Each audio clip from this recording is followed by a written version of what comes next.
including our submitters. Thank you very much for taking your time to be with us today. We're obviously not re-adjourning, because that's not the right word, but we're coming together after our adjournment yesterday afternoon, having heard from a handful of submitters, and we'll listen to our final 3 today. But I will pass over to Graham Pollard just to do a brief introduction, and then we'll move on. Thank you, Graham. Okay, thank you, Chair. Yes, we're reconvening and continuing with the hearings of submissions on the annual plan 2020-21. We have 3 presentations this morning. These are all concerned with community funding. We're beginning with Harriet Dixon and Robin Parker from the Cambridge Community House Trust. It seems that there's been a concerted effort by the Trust Board to make sure that you're fully aware of the services that they provide, and to put their requests in front of you. So as you'll have seen, there've been a number of submissions from the board and supporting organisations. We've got Julie Epps, who many of you will know, from the Cambridge Committee of Social Services, and Ray Miller from St Andrew's Presbyterian Church in Te Awamutu. So those are the 3 submissions you'll be hearing from today, and then we'll be moving into deliberations. Okay, thank you, Chair. Chair, may I interrupt just for a moment? Sorry. Yes. Yes, yesterday, I believe that even though we're not hearing a submission from the Cambridge Museum Trust and the Cambridge Heritage Society, both which are linked to the museum, that I should have expressed a conflict of interest with one of the submissions, which, although we're not hearing from, is still within the overall annual plan submission. So I'd like to register that conflict of interest now, if I may. Yeah, thank you for that, Roger. I was going to raise it before we entered deliberations, but thank you for raising it now. If we could note that. Through the chair, also, can I just same as Roger? I'm not directly linked. I still do chair the Historical Trust Board, so same for myself. Thank you. Okay, thank you. Thanks for that, Mike. And I take it we can note those. Thank you, Jenny. I was going to raise it before, as I say, we entered deliberations, but now's as good a time as any. Thanks very much. Now, as Graham mentioned, we have Harriet with us. So, Harriet, if you'd like to commence your submission, that'd be lovely. Thank you. Thanks. Really lovely to see you all. I think I've met most of you possibly over the last 18 months as I've been General Manager of Cambridge Community House. I think most of you know the organisation within Cambridge, which has been running since 1985 and is the main service in Cambridge providing family and social services for the area. We've been really creating a hub for anybody who can come in, even off the street. We take walk-ins who are in need, so people can come to the house for support. There's no judgment here, and really we just provide that full wraparound service for people. So our aim is to walk alongside people and families to make sure that they meet their goals and enable them to get back in control of their lives. And we provide many services here, as I'm sure you're aware. We have, and my submission sort of outlined all the different services that we provide for free for the families of Cambridge. Something that I probably didn't mention is that we work with a lot of homeless people. Even during lockdown, I had a couple of one couple and one older gentleman who were homeless during this time, one living in a tent and one just sleeping on the park bench. So, you know, those are the types of things that we're helping with in Cambridge too, to make sure that there aren't people sleeping on the streets of Cambridge. We don't have a homeless problem because we're helping those people. And we just wrap ourselves around them and make sure that we can enable them to get the support that they need through work and income, get them into short-term emergency accommodation, which is difficult in Cambridge, but we try our best to get them into that short-term accommodation and then into that long-term accommodation to make sure they've got that security over the longer term, which is what they need. And they need that support because quite often they're just faced with a totally overwhelming situation, and they're quite often at risk as well of suicide and all the rest of it because they can't cope with what they're doing. I certainly feel really privileged to be in the position that I am at the head of the house here, you know, to implement the services that we provide. It's great for me to be able to do this and to speak for our community to you guys today, just to say, you know, that there are many families in need in Cambridge. We're helping 42 families a week at the moment with food. And that's a surprise to many people that there are that many people in need. And that's growing on a daily basis at the moment. I mean, with COVID-19 that we've just had, we're expecting an explosion of people who are facing redundancy and also their own businesses going under. People who've not been in a financially unstable position before and don't know where to seek help. And so we're making sure that we're putting ourselves out into the community so that everybody knows that they can come to us for that support and help to get back on their feet. And it's about enabling people. We're not here to be a crutch for people to lean on forever. That's not the idea. The idea is that they come to us and that we support them and that we walk alongside them and enable them to take control of their financial situation and get back on their feet. It's about breaking down that overwhelm, reducing the risk of suicide for them, and being able to get them back on their feet in a way that they want to. Demand for our services has just exploded. Over the last 4 years, it has doubled, and yet our funding hasn't. And so we are struggling to each year to be able to maintain our services. We've had a loss for the last 2 years running. This year, we've managed to turn that around slightly, and I feel that we're going to be a bit more of an even keel. But with COVID-19 coming along, I am worried, to be honest with you, about funding going forward.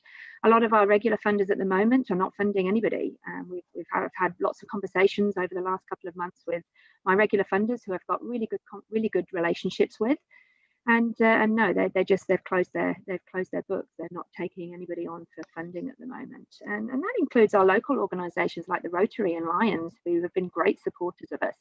You know, they're just such wonderful people, but they don't have the income coming in, and so they can't give the money out. And that's the story across quite a lot of the usual funders that we talk to. And so, yeah, so we're certainly seeing the need, the growth is there, and we are, looking at next year at potentially, you know, an issue with funding for our organisation. And we want to continue to provide these services. I really see Cambridge Community House as one of the biggest players in the recovery from COVID-19 for Cambridge and across the wider region as well. You know, we are that place where people can come to, like I said, for support and be able to enable people to get back on their feet, back into work. You know, we support people with that as well. We really will take anybody's needs into account. It's all based upon what those families' needs are. And we will reach out to other organisations if we don't do what we are, the services ourselves, and we reach out to other organisations to provide the support and services that they need. I'd like to just pass over to Robin. We've got Carolyn Casey and Robin Parker with us today, who are long-term board members of Cambridge Community House and really strong supporters of what we do. Carolyn Casey is our chair, and Robin Parker has been on part of the trustees for a long time now. But Robin's got a few things that she would like to say as well. I think that it would be valid to hear from her now. Robin, do you want to unmute your microphone and talk? I think, yeah, here she comes.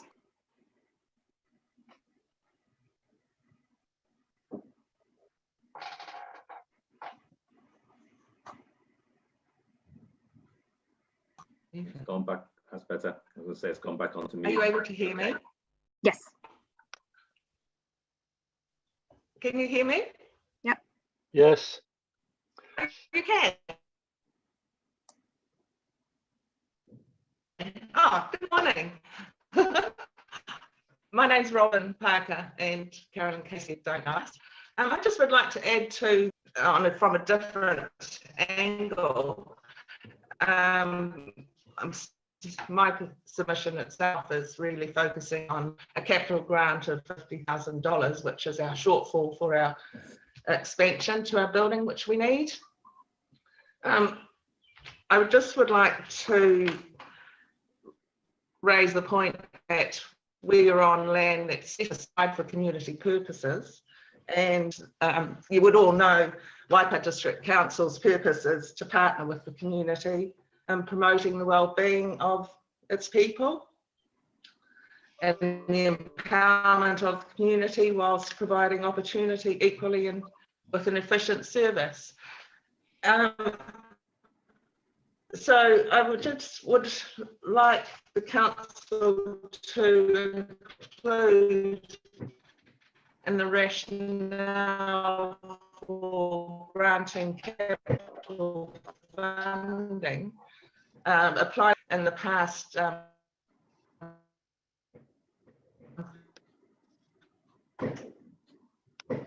think you're cutting in and out a little bit there, Robin. We sought from council other than the discretionary fund grants, which were. Is it just me, or is everybody experiencing problems and hearing Robin? Yeah, okay, must be Robin's yep. connection. Problems.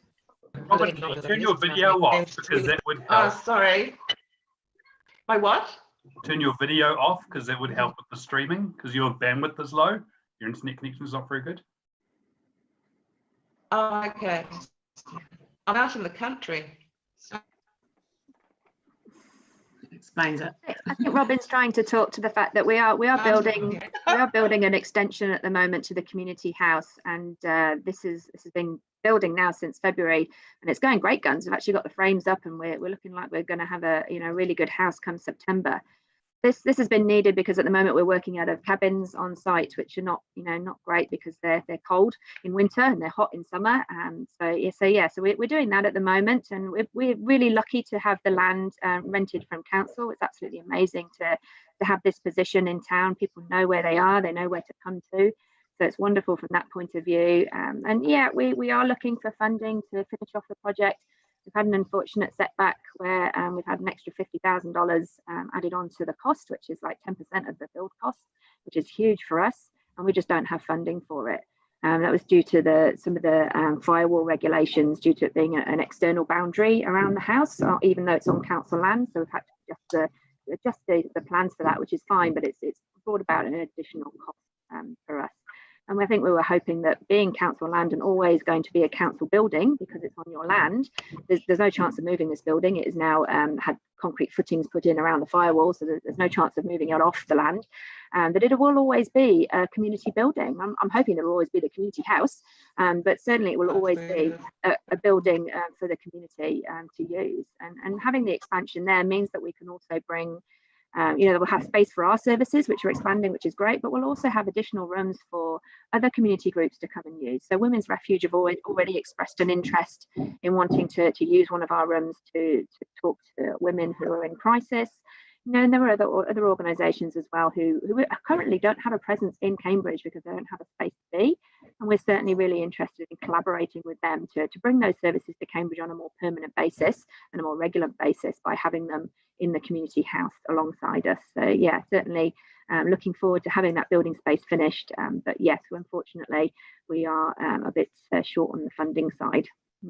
Okay. Robin, you're able.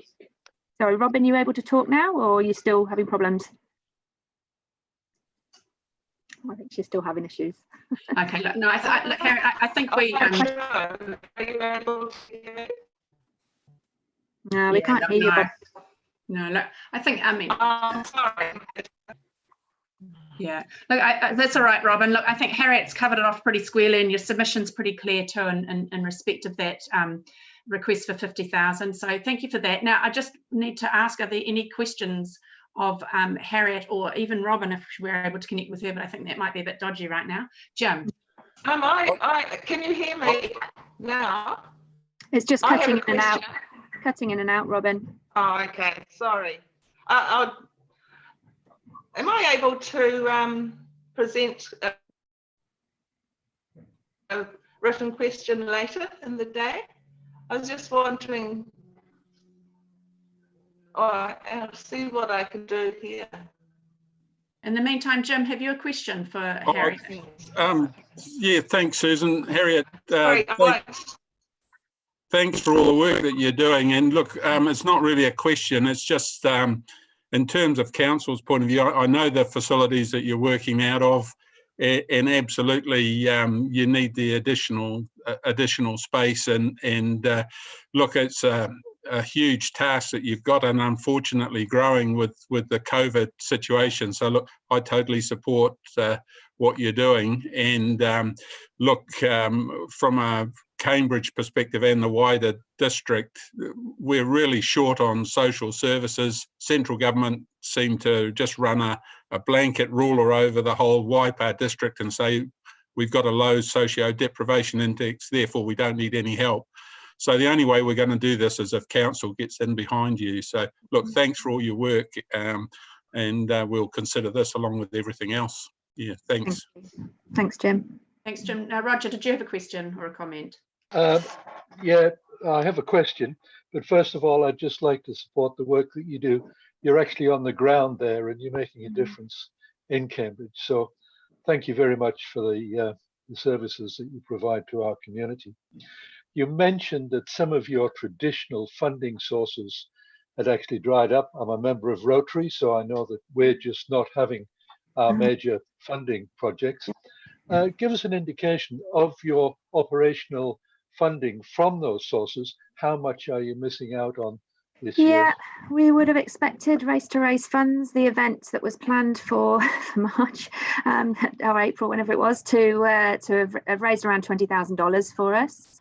Lions, you would have expected probably another $5,000 to $10,000 from those guys now, and then from maybe as like Pub Charity and other organisations like that, probably another 20,000 by now, to be honest with you. So all up, probably about 60,000 short. And that's mostly operational funding? Yeah, absolutely. Yeah. Okay. Thank you. Thanks, Roger. Now, does anybody have another question? Claire, I see you have got your hand up. Yeah, thanks. And look, Harriet, I'm really impressed with what you've achieved, and yeah, hats off to all your team, for the work that you do there in Cambridge. I mean, the question I have is understanding more about why you're not getting that extra support from central government, because, you know, I hear their messaging, you know, that they want to make sure that people are supported through this, but, you know, your story is that they're not doing it. So, what's your experience with, you know, the reception you're getting from central government? Yeah, it's a lot of great talk, and I'm quite disappointed, really. You know, the money that they were putting into mental health, not seen a cent of it. Really haven't, and it's so disappointing. It really is, because like we are at the coalface. We are making really good differences to people's lives. We're stopping suicide. We're making people more functional, better members of society, you know, through the addiction service, and yet we're not seeing an increase in any of the funding for that. They are talking about an increase in the family violence sector, but I feel that is really much a sort of ambulance at the bottom of the cliff scenario. And yet they're about to take away our funding at the end of December for our proactive violence-free Waipa work, which is where we actually educate in schools as well, with programs like Loves Me Not on healthy relationships, how to spot abuse. And it's not just, we're not talking just physical abuse here, we're talking about financial abuse, verbal abuse, you know, that emotional abuse, everything that takes a toll on a person and ruins who they are and makes them unable to function in life. And, you know, those are the sort of things that should be funded, and it looks like it's going to stop in December, and that's all I've heard so far, and that it's not going to be any funding for it. Other things like our financial mentoring service, there's murmurings at the moment that there might be some extra money put into it. Whether that reaches Cambridge is another thing, because it's nationwide. I have to say, in this region, we are a little bit thought of as, you know, we've got enough money in our community to support what we're doing, and we don't need government support. And yet I don't see it as that. You know, I see a community just like any other, with extreme needs, just like any other. It's just unfortunate that, you know, we've got a wonderful image, which is great for the town, don't get me wrong, but from a funding perspective, I kind of get up against that a lot, with barriers, you know, facing the fact that people think we're an affluent town. Okay. Marcus, did you have a question there? You're muted. I've got a couple of questions. First off, do you do combined work with Kāinga Araha to share resources amongst Waipa with Te Amuru and Cambridge communities? Yeah, absolutely. Yes, we do. We work really closely with Kane and his team over there. Yes, we do. We have regular meetings, because it's really important. Our community should have the choice as well, whether they work in one community and live in another. They should have the choice of where they go and seek help from, you know, what's most convenient for them. So yes, absolutely. Yeah, we're working really closely with all of the social services in across the Waipa region, even Otrahunga as well. Work closely with Deb and her team over there. Yeah. And my second question is, Do you get support from council at all, from the community boards, or would you prefer to get regular support from the community boards? And same with, well, I know you can't speak on behalf of Kaingaha and Te Amuru, but would that help and go some way towards? We have applied to the community boards. We were really great. We received $1,000 from Cambridge Community Board last year towards our build, and $2,000 from the Te Awamutu Community Board as well. And I've just made an application today for help with the violence-free wiper work, because the funding for that is going to cease. So yeah, I'm definitely applying to those guys and that group of people regularly as well. Yes. But what about for operating costs for the operating expenses for your businesses? Like if you got a regular amount from our community boards, would that go some way in helping you in the future? I don't mind where the funding comes from. I really don't mind where the funding comes from. If we get the funding from our, the community board or from the council, it's wonderful. Yeah. Regular funding. Yeah, regular funding that we can count on. That's the problem. Okay, thanks. Thank you, Marcus. Thank you, Harriet. Liz, I think you've got your hand up there. Yeah, no, thanks. Hey, Harriet, obviously, yeah, we've known each other for a little while now, but just want to say, you guys are extremely well organised and well connected with our community. And I think that your expansion is a signal of just how organised you are and how influential you are and how far you've got. One of the things I guess I'm interested in is around social housing. And your thoughts on that while we have councillors all in one place. I'm aware, and you're aware, that there's some pension housing units going up right beside you, but I'm interested in your views on the social issues and whether there's more that we can be doing to help you with emergency housing, that's all.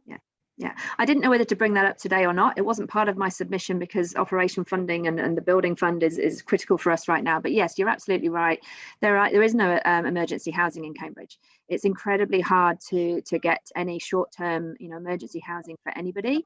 I think I looked in during the COVID-19 because places didn't have anybody staying with them, so they're actually keen for the income. So we managed to get, like I said, a couple of homeless people, families that we were working with, into that short-term accommodation, and now they've gone into long-term accommodation. But that's through private rentals. They've not been able to get any sort of social housing. The list for that is long, and the number of houses is short. I work really closely with Brian for Housing New Zealand, and he talks and he says that the turnover is just incredibly low in Cambridge. We don't have people moving out of social housing, like I think other areas do. People tend to stay put in Cambridge, and I can't blame them. It's a lovely place to live. And I think more housing stock, being able to have, some housing that maybe, you and I have talked about it before, some housing that maybe we could oversee the rental of, so that we could put families into even short term, whilst we then find them longer term private accommodation. All those things are things that I'd be happy to talk about and discuss with council as to how we can solve this problem long term, because we are going to end up with people living on the streets. In their cars. That's what people come to us all the time, sleeping in their cars, and that's no way to live for people. It's chronic. It's a chronic situation. It brings about mental health issues. It brings about physical illnesses, and that's no way for people. It actually puts more pressure on our health services and hospitals long term than it does to actually nip that in the bud and get people into long-term healthy housing. Okay, thanks for that, Harriet. Roger, did you have one last comment to make there? Yeah. Oh, thank you. Well, it's a question. Harriet, it seems to me that you've got a 50,000 shortfall on your operational funding and a 50,000 shortfall on your building costs. If there's a limited pot of money, which comes first in your priority? I think right now. Sorry to ask that. No, you're absolutely right. And I think right now we have to get that building done. We absolutely have to get that building finished. It's due to be finished in September. The builders that we're working with are really keen to get on with it. They've made fantastic progress, even with the 7 weeks that we've lost through COVID-19. They've actually made up time over the last couple of weeks. It's absolutely amazing the progress that they're making there. And he's a really socially conscious guy as well, who the builder who we're working with, Kit Markin, Josh Jennings from Kit Markin. And so he's really helping us, and he's kept that cost down. He's donated, I think, $8,000 worth of his time and his team's time over this period to find a solution to that problem that we came across. But the outcome from it is a $51,000 bill. that we need to cover the costs off. Yeah, and I would really like to see that done so that we can actually move forward and have the space to expand our services into. I think that that's actually paramount right now. Good, thank you. Thank you, Harriet, for that clarification. Look, I think I speak for everybody here when I say we really admire you and your organisation, and thank you enormously for the work you do. It is often thankless and obviously reasonably unsupported financially, but certainly it's much appreciated, you know, giving a voice and a support to people who are marginalised enormously. So thank you for that. And we have run a little over time, but I think we all appreciated your comments on social housing issues. So thank you. Wonderful. Thank you. Thanks very much. And I think we move now on then to our next submitter, which is Julie Epps from the Cambridge Committee of Social Services. And I'm sure she doesn't mind being slightly late on account of Harriet's issues to raise with us. So welcome, Julie, and please take it away. Hi, it's lovely to be here and to see everybody. Lockdown seems to have been a long time, and yeah, it's nice to see people's faces. So thank you for this opportunity today to speak to this submission. So I'm here on behalf of Cambridge's Social Services Committee to support the Community Houses submission. So there's three things I wanted to add and on top of what we put into our written submission. The first one is something I noticed, which was there was a large number of other submitters who have also written in support of the community house. And I mean, that's great. That shows that there is this support for this wonderful organisation. We wrote the submission because we all know how important the community house is for the people of Cambridge from the experience of our committee. We've worked with Harriet and her team, and we know how hard they work, providing the wraparound services for our town. They're good at what they do and they get things done. My second point is that the community house is a real hub for the community, so people can go there. It's non-judgmental. They can walk in the door, they receive these services. It's a real hub. We're lucky to have it, and we need this hub to be strong for our community. As a hub, they're also very inclusive of other social services groups or our organisations. Where, as a committee of the social services, we're able to use the meeting room for our meeting, and other groups are as well. So it is a real hub. My third point is with COVID-19, it really hits home how important the community house is to our community. What we've observed is the community house are pivotal. They were pivotal during COVID. So on the front line, providing assistance to those in need.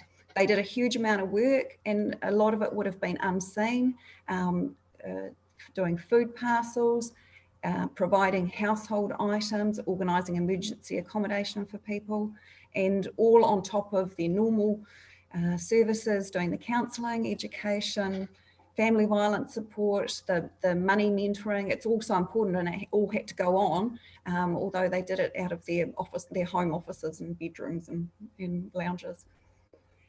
They worked in with other organisations during COVID, so the Salvation Army Food Bank, Kaivolution, Food Together, the Cambridge Lions, who set up their food caravan with hot food, which is just amazing for our community.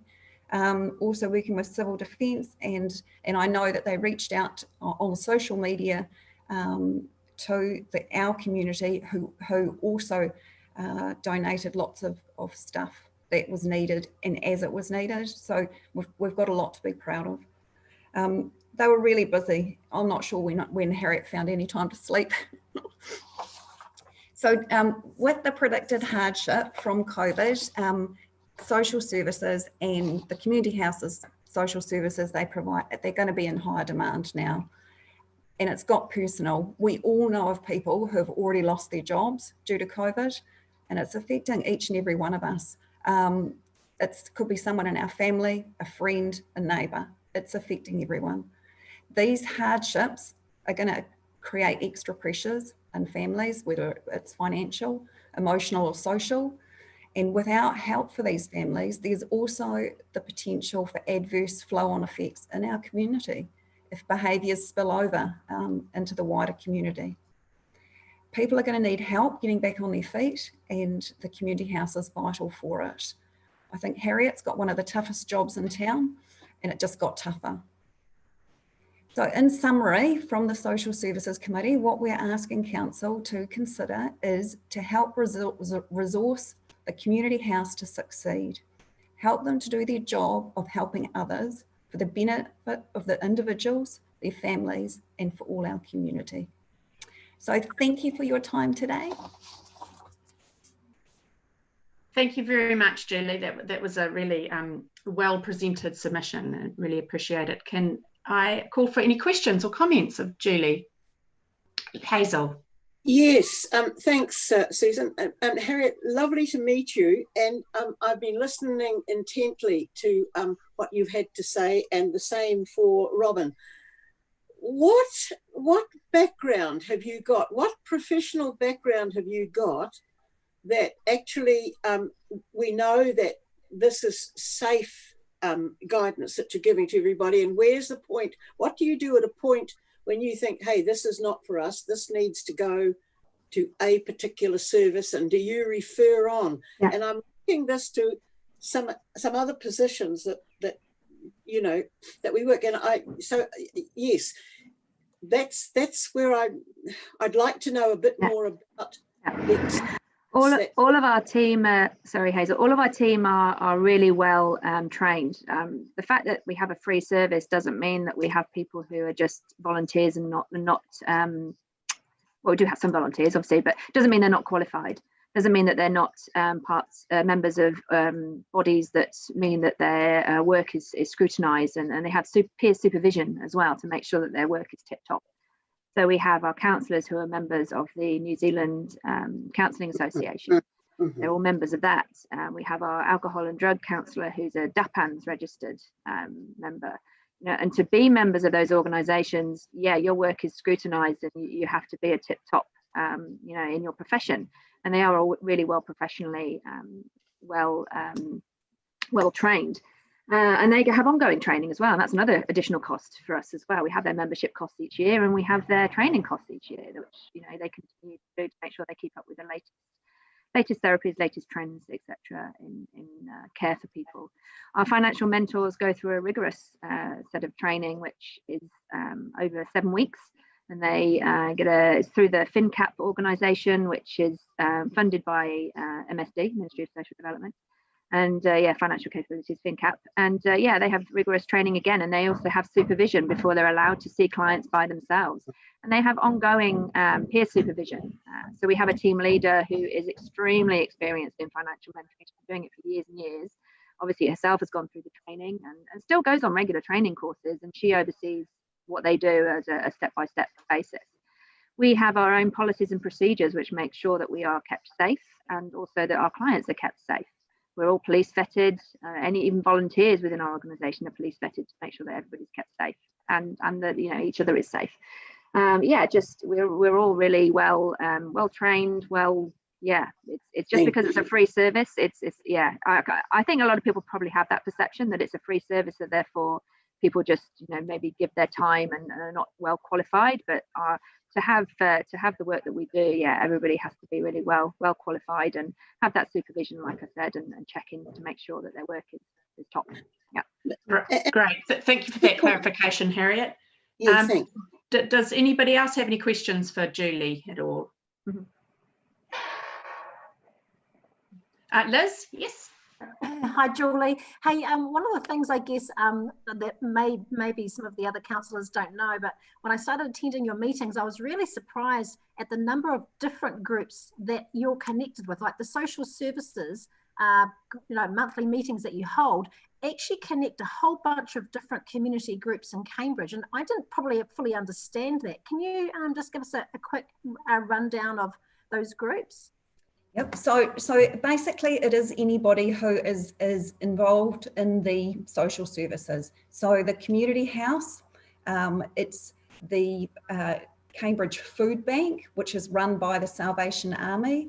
It's the churches, the individual churches. It's the Cambridge Police, WINS, Women's Refuge, the Citizens Advice Bureau, Age Concern. I've probably missed a few, the Community Board. It's, yeah, Workbridge. we have a lot of members. So it's really good, and because by coming together, we know who we can talk to. We can ask questions at the meeting, but we also can make those connections that basically help the community. It's a great group, and any councillors would be welcome to come along to the meetings at all, if you're interested at all, to see what we do, or if you'd like to see our minutes, you'd be welcome to as well.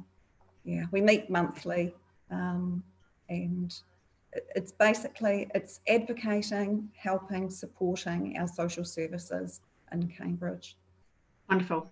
Thanks for that clarification, Julie. A very broad collective of people there obviously produces results. Roger, do you have a question? No, just a final statement. I think the comment has been that the provision of social services is a national central government issue. But the point is, if they don't do it, do we stand back and just let our community suffer because they're not doing it? So I really think we need to look seriously. Thank you, Roger. Thank you. Mike, did one last comment or question from you? Yeah, thanks for that, Susan. Yeah, I guess just with the changing times, I know a lot of businesses and organisations in this community put their money towards sort of pet projects or clubs and that sort of thing, and have done that traditionally. But some of the ones I've been thinking about have been thinking differently, and rather than giving to some of the organisations that have been given to in the past, are thinking more of a social conscience. So it's just really good, Harriet, to hear this, and Robin. Maybe for some of us to go back to some of these people that are starting to think differently, and there'd be no better place in town for these organisations or businesses to maybe come and have a chat with you. So I think probably each of us knows someone who we could go and get to knock on your door. Thank you. Great. Look, thank you for that. And I hate to feel like I'm hurrying everybody on, but I'm just mindful of our time constraints. So thank you, Harriet, Robin, and Julie, all for your time and commitment to getting a submission, or a number of submissions before us today in respect of the Cambridge Community House and the associated services. It's been a really impressive to hear the work that you do, and sad also to say that we actually have such a need out there, but wonderful to know that there are great people such as yourselves out there rising to the occasion.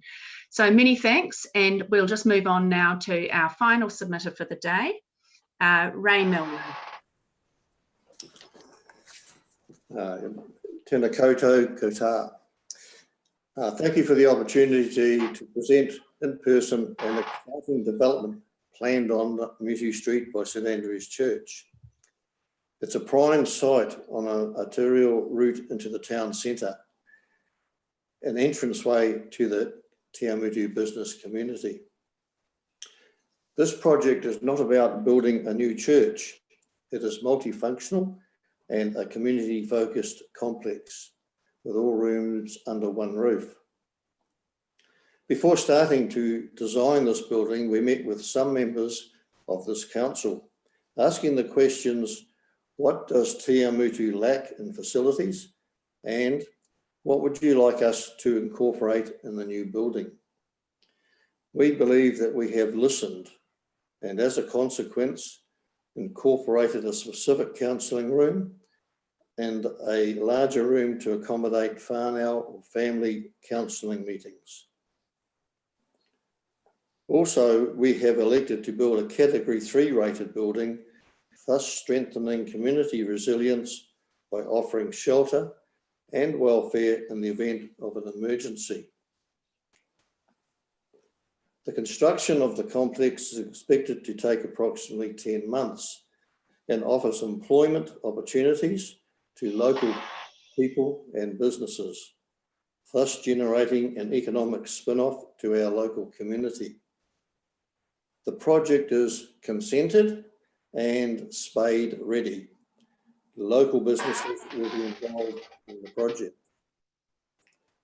The facilities will allow Te Amutu to be profiled as an attractive place to visit and host a function or event generating an economic benefit to local businesses and services, bringing a positive impact on our community.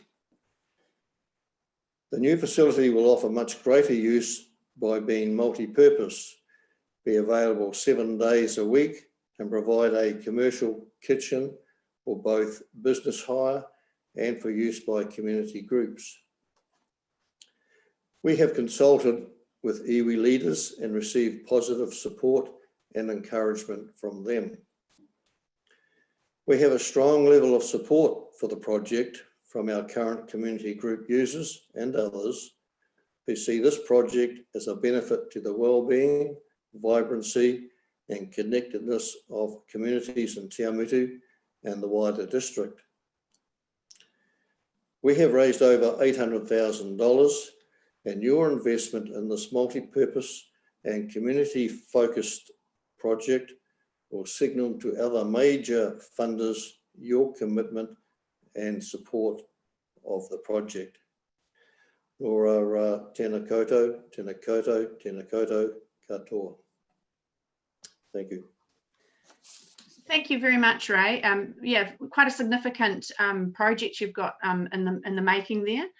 So well done. Have we any questions for Ray in respect of the St Andrews build or comments? Jim, you have your finger raised there. Yeah, thanks, Susan. I'm not quite sure how to do that politely, but hey, Ray, look, hey, thanks for your submission. I'm just really interested in, I suppose, in some ways, I'm not, it's almost the reverse of impeccable timing, trying to get this built during the COVID pandemic that's raging, but 800,000 already raised. What's the likelihood of getting the, just assuming for argument's sake, $1 million was forthcoming from council, there's still quite a shortfall. And we've already heard this morning that a lot of the funding agencies are just not investing at the moment. So what's the likelihood that the balance would be found? Yes, we've had very encouraging discussions with Trust Waikato and with the Lotteries Board representative here for the Waikato Bay of Plenty. One was just yesterday when we had an update with them. And yeah, from that meeting, they are very interested to see what the outcome of our proposal is with the local council. So our applications to them are $500,000 each, and that will get us over the 3 million mark.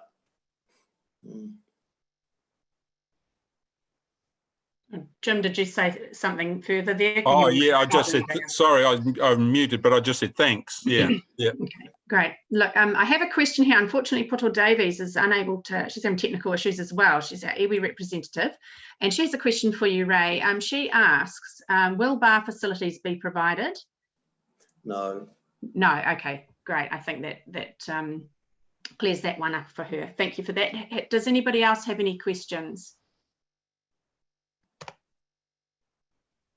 Claire, you have your hand up there.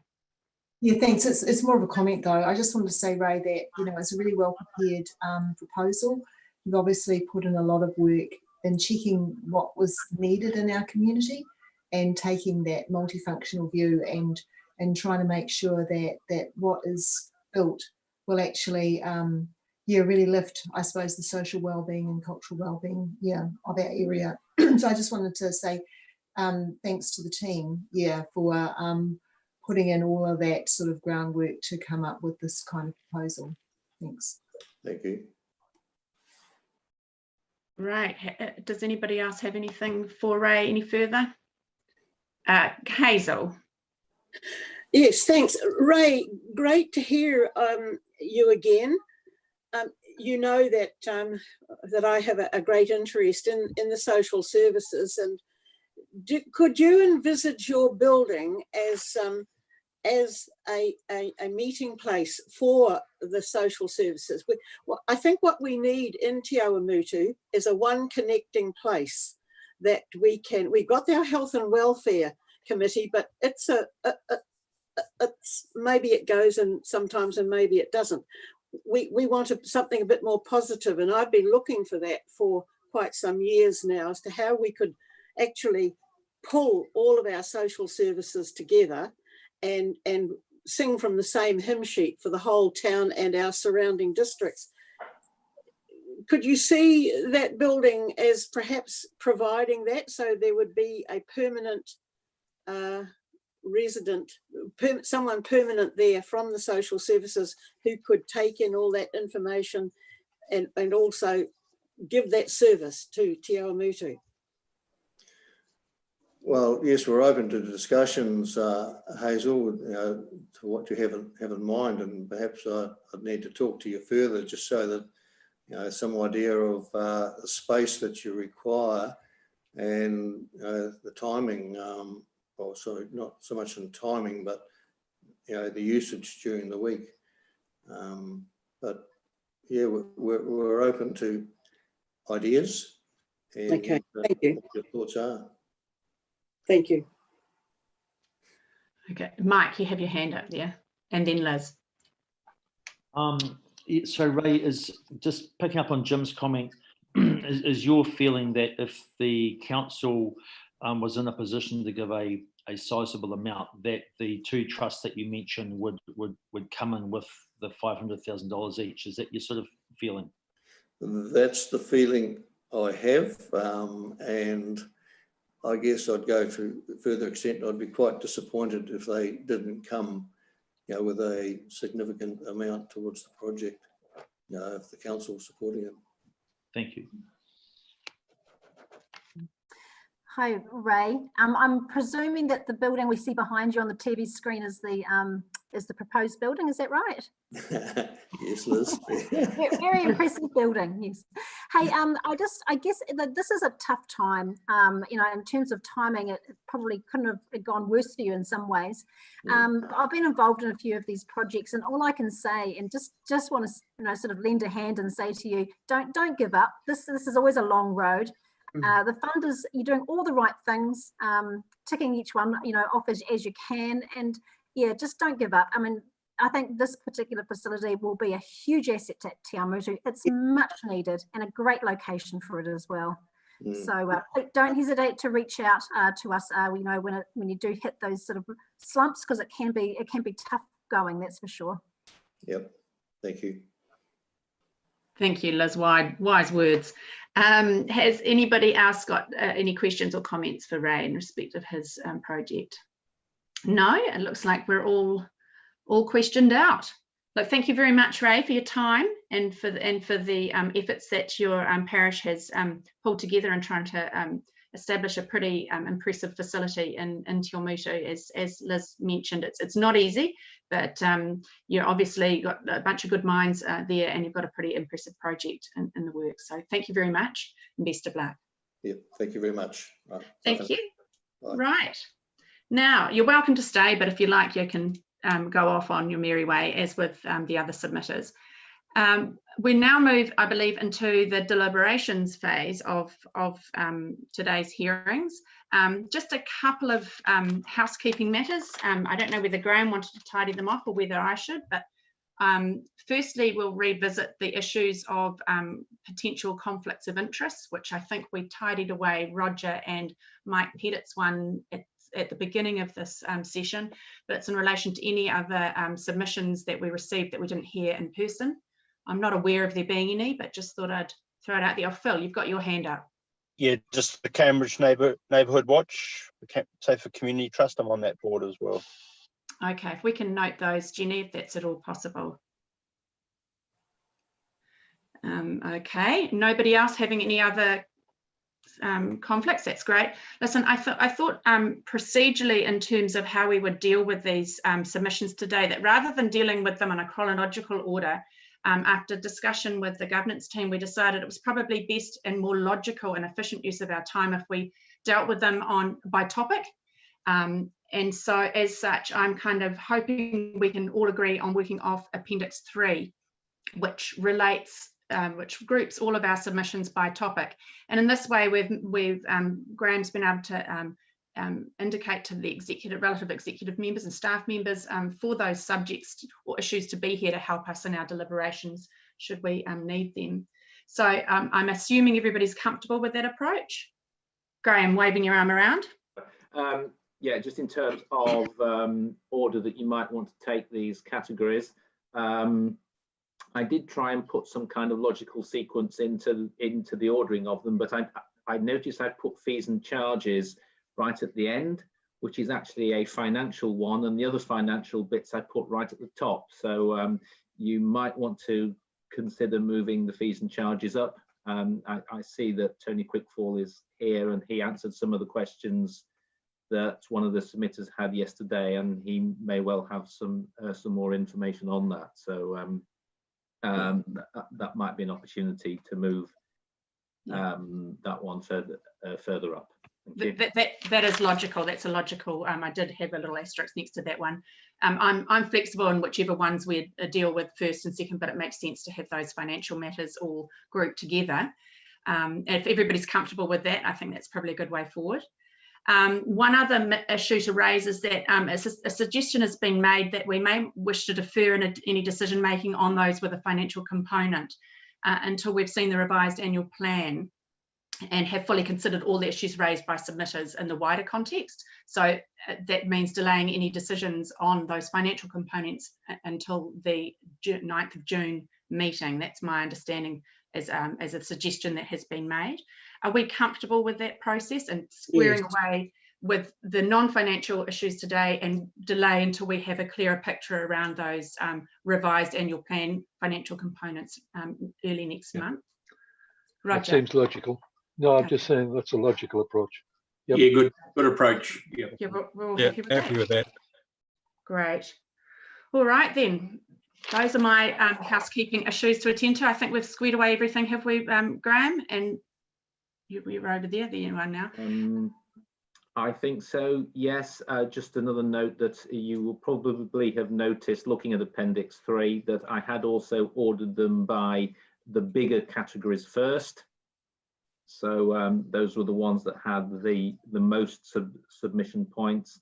So really around the submissions on the rates and the budgets, community funding, service delivery, which is the roads, the footpaths, the waters, community services, the submissions around libraries and parks and reserves and those kinds of services.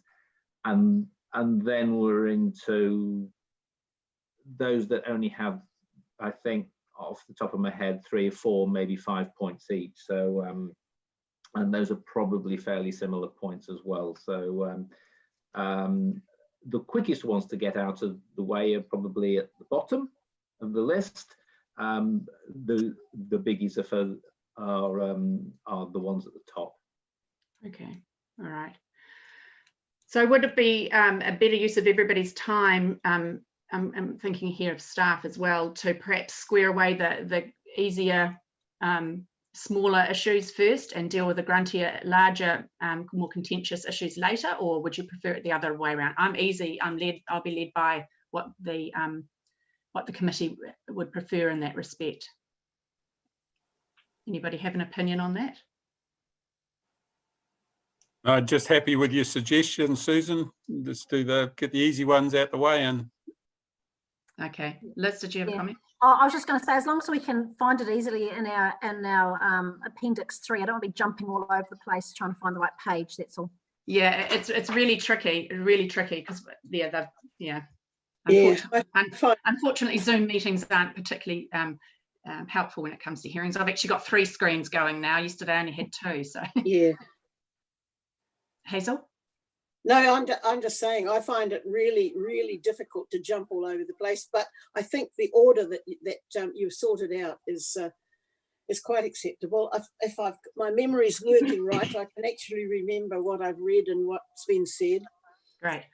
Okay, well, let's launch into it. With that said, would it make sense, given as we touched on it yesterday and Tony Quickfall's here, should we shoot straight to the fees and charges matter? Is that doable for everybody? So this is Appendix 3 on page 43, I believe. Oh gosh. Tony gave a reasonably helpful steer yesterday. I wonder if you had any further questions of Tony or discussion around those issues of fees and charges, particularly with reference to the man from Pete McLaughlin's queries and some of the other issues in the submissions. With your permission, I do have some further information around benchmarking that I whipped up last night just to validate my responses around the benchmarking, which was done earlier, but now I've gone back and done it. It paints a little bit of a different picture, so it might be worth taking you through that if you're happy with that. Yeah, I think yes, please, Tony. Sam, are you able to share that screen, please?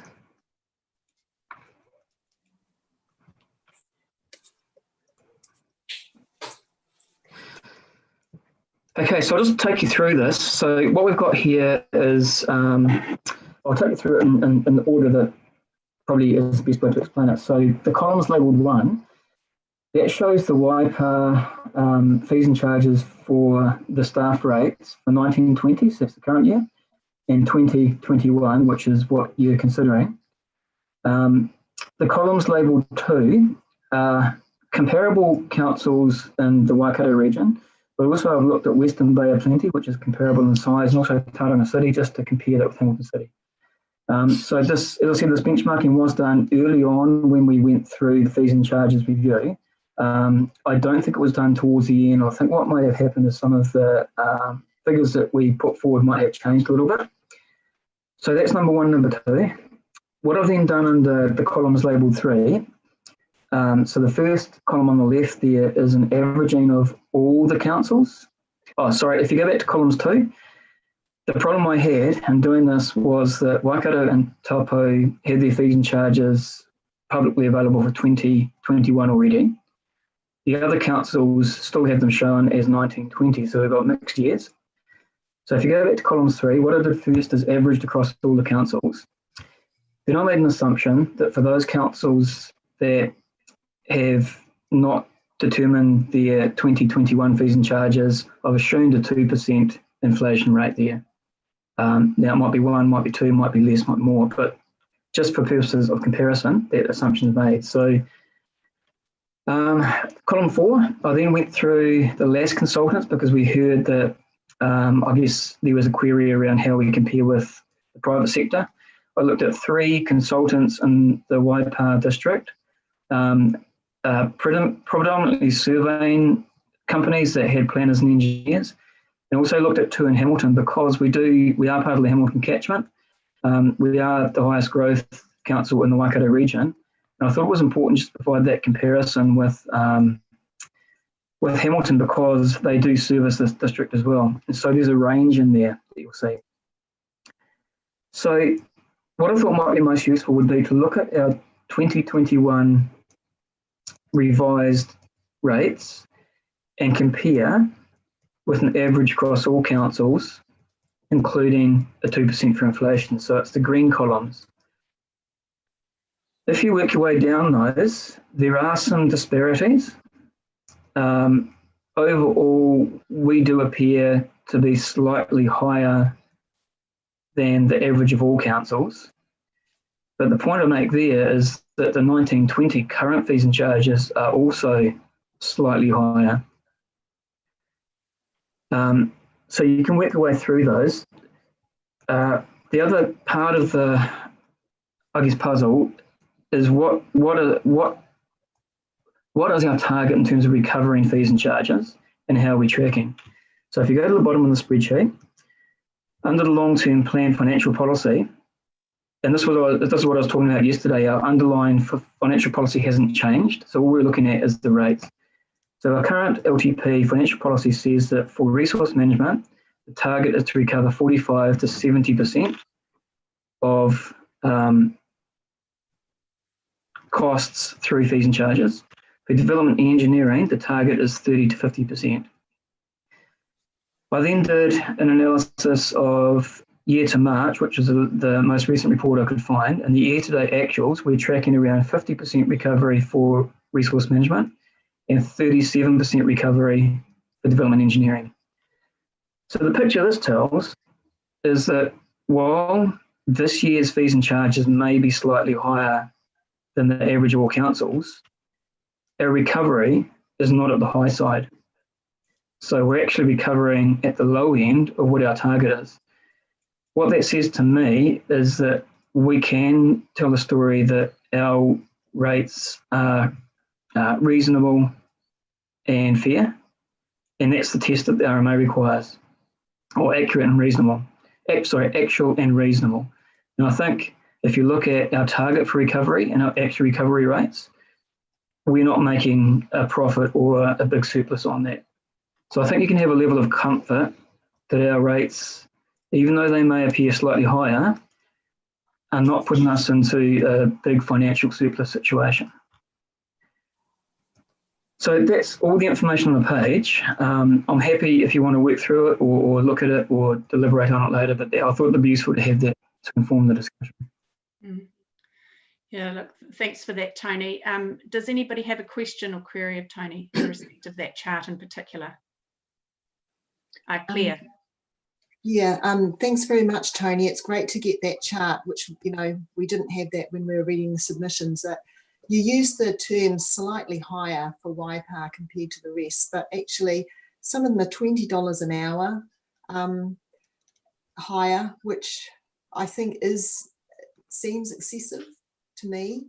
I would have expected larger city councils to have higher rates, so like Hamilton City, maybe Tauranga City.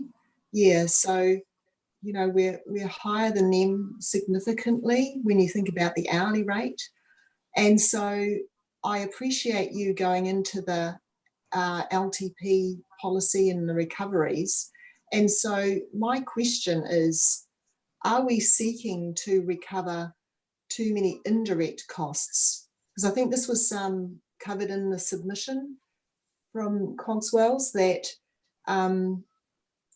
because we're a council, we're not trying to make a profit. So it would be a reasonable expectation that our hourly rate would actually be a discount on the private sector.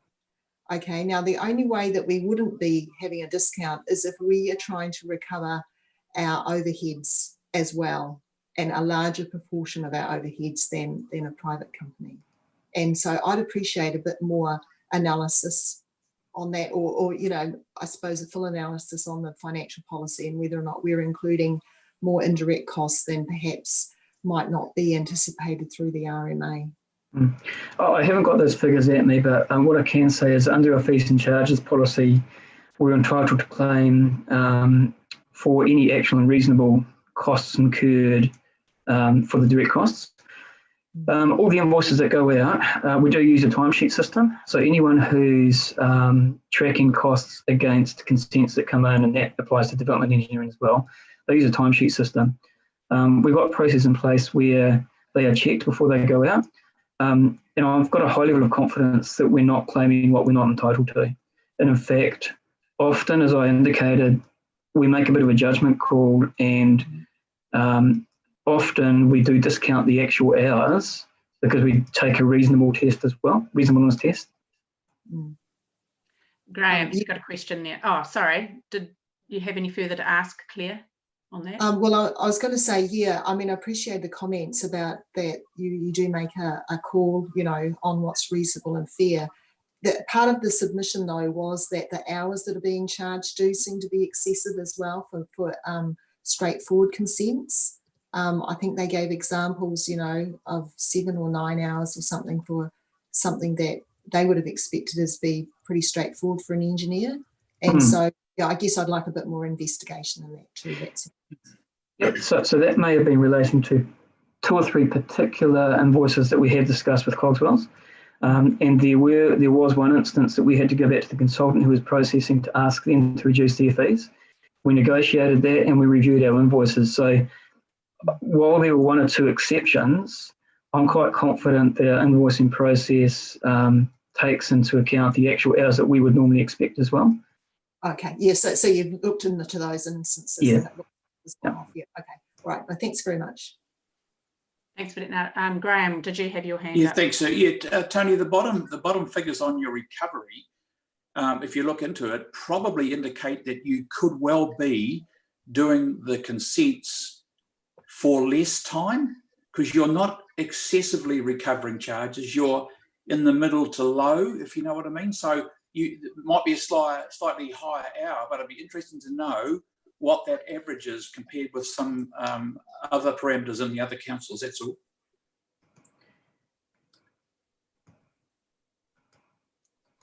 Andrew, did you have a question there?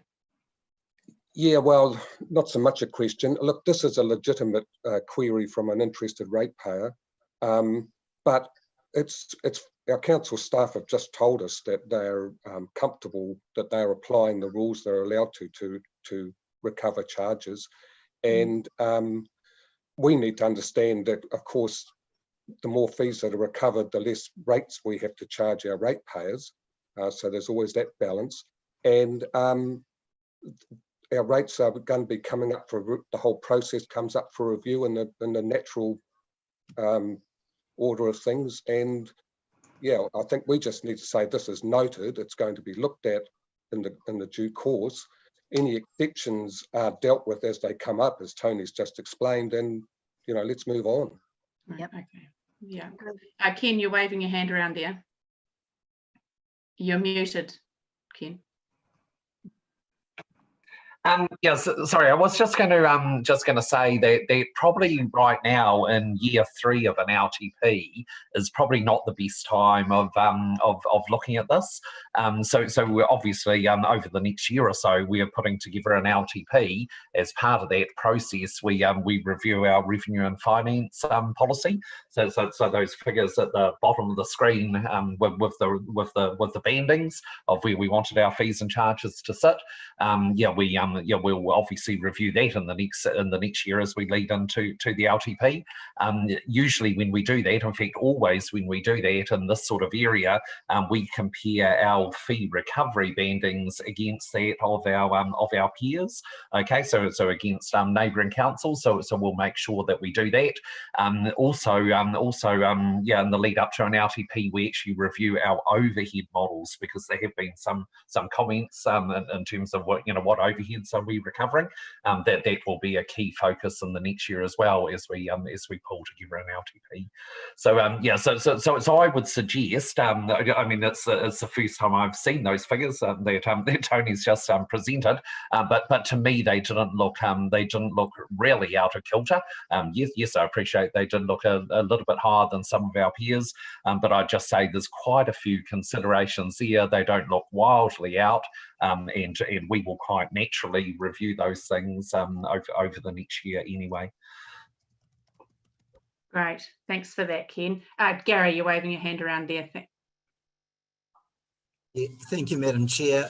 So just to Claire's point about are we recovering an appropriate level of indirect costs, that's something we'll look at with our overhead model, but Audit New Zealand have done some work around an appropriate multiplier of direct costs, and whereas the private sector would sit at a multiplier of around about 2.7, local government tends to sit at about 2.1. So when we review our overhead allocation, we'll just refer back to that Audit New Zealand work and make sure we're still charging indirect costs at an appropriate level. Right, thanks for that. Mike, did you have a question? Yeah, thank you through the Madam Chair. Yeah, I guess the fees is half the equation, but as been alluded to, any efficiencies that can be made is definitely the other half, because it's not just the money, it's money times time gets you to a final account. So the hourly rate in the end can be X, but if it's timed by more hours because we haven't looked at the efficiencies, then the bill is always possibly going to be more than it could be. So I guess if we just take a Kaizen approach, as I heard the chairman yesterday, continuous improvement. When it's time to look at this, it's just looking at all the technology and all the timings and everything else that go into creating these fee amounts, and just are there any efficiencies within that to reduce the time. Yeah, great. Good point there, Mike. Roger, have you got a question? Yes, thank you, Madam Chair. An interesting discussion, but for me, it seems to be that the end is what is the quantum or the dollar value of the recovery that's coming in, that's contributing to the budget. And that, the equation that drives that is a question of what dollar value do we charge per hour, and how much of the total time that's committed to that project is charged. And I'm assuming that when you say the percentage of recovery, then there are a number of hours that are not charged out that relate to that particular event. So I'd be interested in having a look at that chart that's sent through, but maybe have a look at the overall contribution to the dollar value at the end of the day. Is that relevant, Tony? If I understand the question, is that the total invoicing that we're invoicing for applications, like the total amount? Yeah.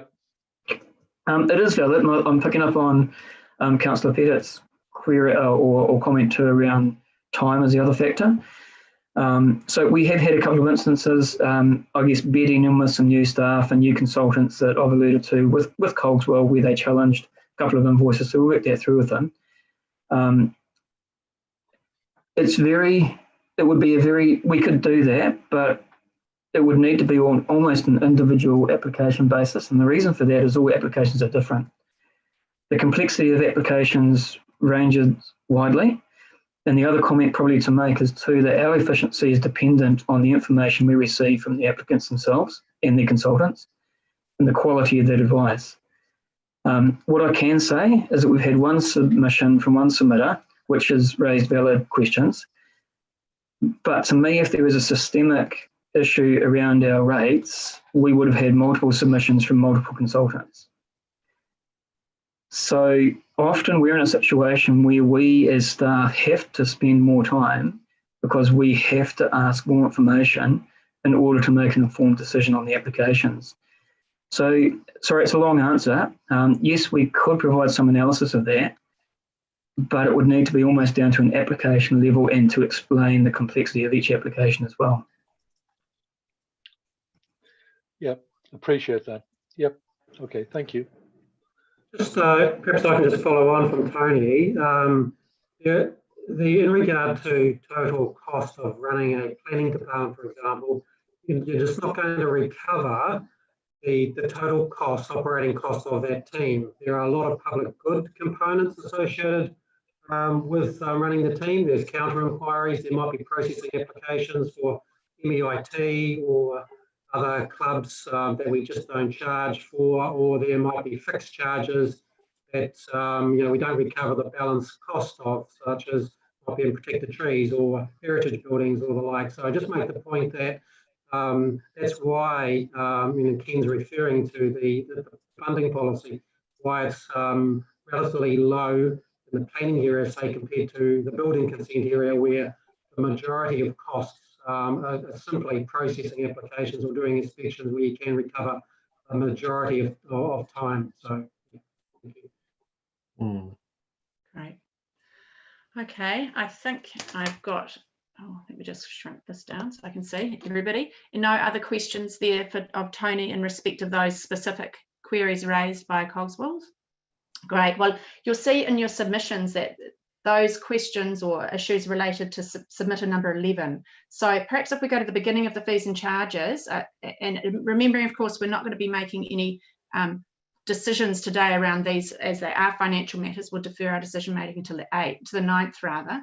But I thought it would be helpful if we just ensure we actually addressed every submission, went through them within those categories. So I'm on page 43 of Appendix 3.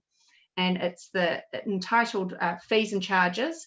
And the first several here by submitter number 7, it obviously relates to liquor licensing. Have we got any queries or questions or just points of discussion in respect of those submissions?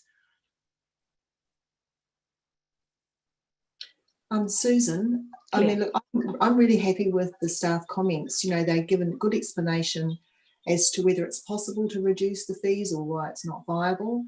or the fact that we are going through a detailed process where we're looking at what we can. Yeah. I mean, I'm really happy with all those comments. I think it's pretty straightforward, isn't it? If we don't have jurisdiction, it's something that doesn't rest with us. It's something outside of our fish to fry, so to speak. So if there being no further discussion in respect of those liquor licensing submissions, I did have a note down there, but I think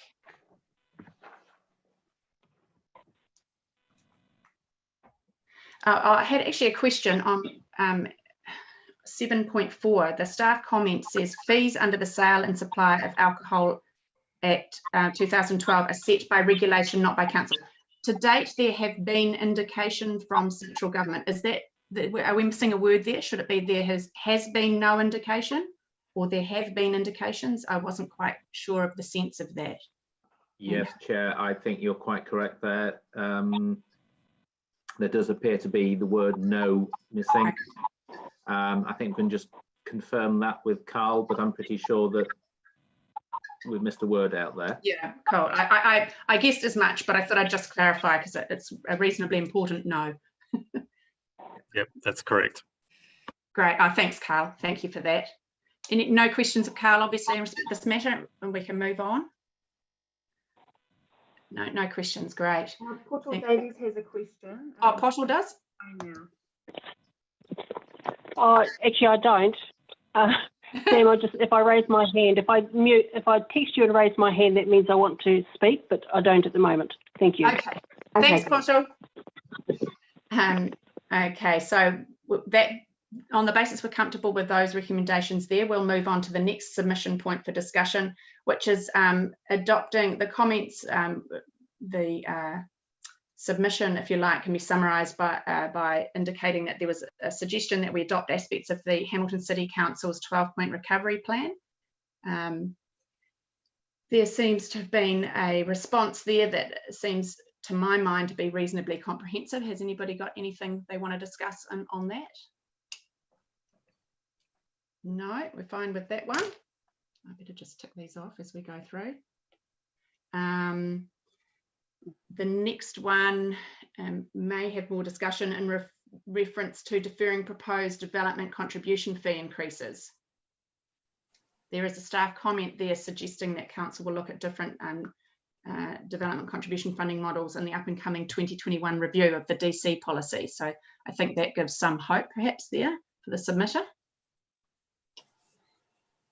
Any comments or questions? The only comment is they're likely to go up, not down. Well, you never know. You never know. No other questions or comments? Okay, and we've dealt with submitter number 11, so we can move on. Yeah, there are more points that submitter 11 included. It wasn't just the RMA fees. Okay. Particularly around 11.3, I can see here, and 11.4. Okay. Just a point, Chair, that if councillors are comfortable with making decisions on any of these, then there's no reason why you shouldn't. It's just where you're not comfortable in any of the financial decisions at this stage because of the revisions to budgets, then you may wish to defer to a later date, but there's no compulsion to do so. Okay. Put it that way. Okay. In fact, the more decisions we get today, the easier it's going to be for us all, I think. Yeah, absolutely. So where are we?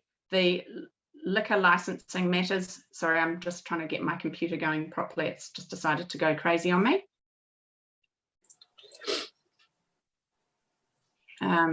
We'll defer those. We're happy to defer that because it is financial. But on the other hand, everyone seemed to be happy. Oh, actually, no. Yeah, no, you're right. Recommendations. Yeah, no, you're correct. It's only if you're not feeling comfortable with making a financial decision at this stage without seeing the revisions to the budgets, then we would suggest that you should okay. defer. At maybe that you want to just decide that you're going to support the staff recommendation, which might be to consider that as part of the annual plan financials as well. That could be a decision that you make and then decide later on the actual subject matter. Okay, so is it your preference, Graham and or Joe, that we deal with each recommendation and square it away and then we can move on? Yeah. Through you, Madam Chair, that is certainly the preference with regard to those community funding applications. If you know, ideally you would make a decision today, but if you wish to look at those in the wider context of the overall budget, then that's possibly something that you may wish to defer. But ideally, we will work through these item by item and make a recommendation. Okay, so if we just back up a little bit to the district licensing ones, we'll clear those away then. Can I take it we're all comfortable with the recommendations given by staff on submission points 7.3 and 7.4? Yep. Do you need anything further from me on that one and we can move on? That's fine. Perfect. Adopting aspects, so this is 10.8, which is a suggestion to adopt aspects of the Hamilton City Council's 12-point recovery plan. Are we comfortable with the recommendation that council just thanks the submitter for their suggestion?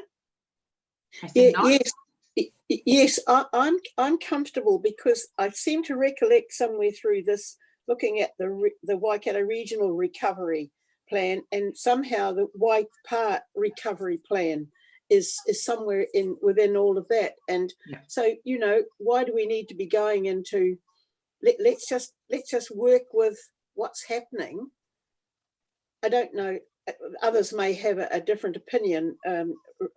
Jim, you might have a different opinion as to how quickly and when all this is going to happen. But I think this is very much part of the changing environment that we are now about to face because of COVID-19. But yes, just looking what's already being done, yeah, I don't know, that was anyway, that's my opinion. Thank you, Hazel. So we're comfortable with that recommendation as a committee? Yes? Oh, no, Lou's got your hand up. Yes, thank you, through you, Madam Chair. I'm quite supportive of this because I think we need to cooperate as a council with our councils around us with this recovery process. And I think it's essential that we work together and collectively achieve much better objectives. So I do think that we do need to work together, and I think I'm very comfortable with it. So thank you. Yeah. Thanks for your comment, Lou. So it's fair to say Roger, have a question or comment?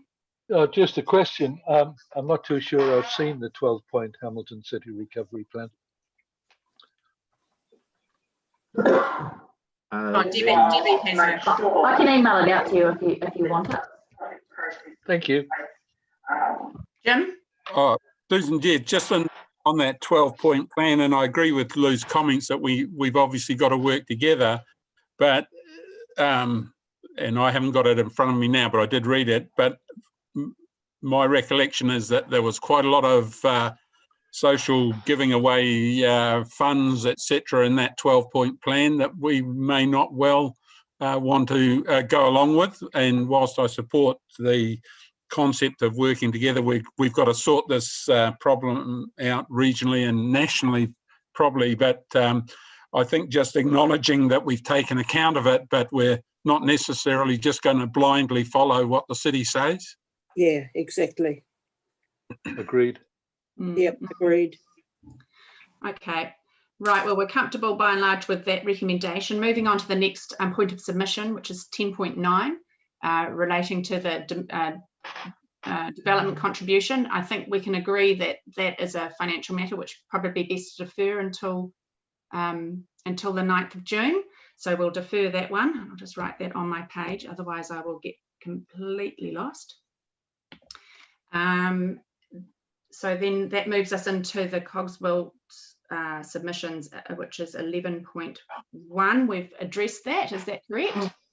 Actually, Susan, yes, at the submission yesterday when they made their presentation, there was a comment about Cogswells or other you know, developers and agents wanting to work more closely with council in refining these processes to get greater efficiencies. And I'm sure that Tony said something like, yes, yeah, we want to do that. And so the response is actually that it's actually staff that are going to work on the continuous improvement and then let agents know. So I just think I'd like to see a slightly different response to reflect that staff are open to working with agents to try and get greater efficiencies. Okay. Perhaps I misunderstood what Tony said. I don't know. No, no. So you're right. We are already working with consultants on a case-by-case basis. So we do have continuous improvement. We don't have a planned program of actively going out to all the consultants to look at all our processes and do a major overhaul. That's quite a complex process. So I guess what I was trying to get across is it's more of a case-by-case, as needed, as things crop up, and often we'll identify them ourselves as well. So it's not always customer identified. We'll look at something and say, we can do this better. So that's the process we've got. Yeah, so I'd like that reflected in the response. And at the moment it says your point is noted, but no changes are recommended. And so, I mean, I'd rather say that that opportunities for us efficiencies are considered as they arise, and you know, we do work with applicants on a case-by-case basis or something.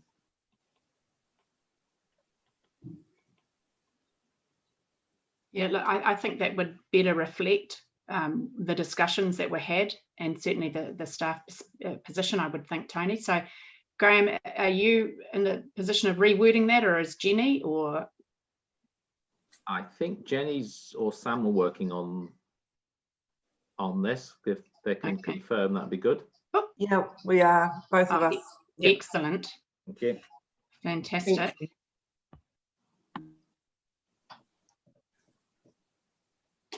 So do you want me to wait for that, or shall we move on to the next one?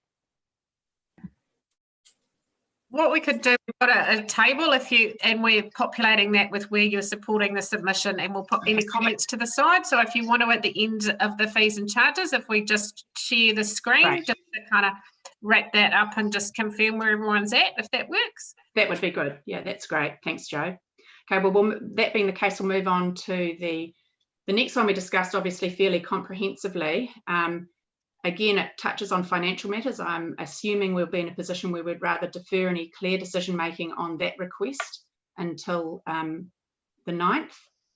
Hazel, are you waving your hand, or are you having problems? I appreciate you telling us which number it is and the point number, so that I can quickly find it. Yeah. Yeah. Do you mind? Yeah, you've been so far, so that I can be part of, you know. Yeah, it's point 11.2 on page 45. Oh, yeah, yep, got that. Okay. Yep. So I'm right in assuming that this will be deferred as it's of a financial nature, notwithstanding we've had some pretty thorough discussion on it today. So it depends whether the committee are comfortable with accepting it or not. Yeah. So, what's the feel, people? Andrew? Yeah, look, I don't think we're in a position to make any changes to staff processes at this time.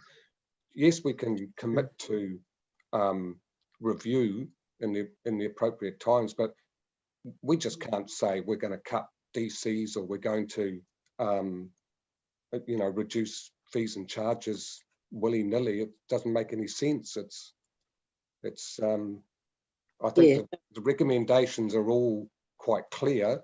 I'm not sure, I can't see where the responses are in this appendix 3 to the actual submitters, but all the recommendations and responses seem quite appropriate as far as I can see.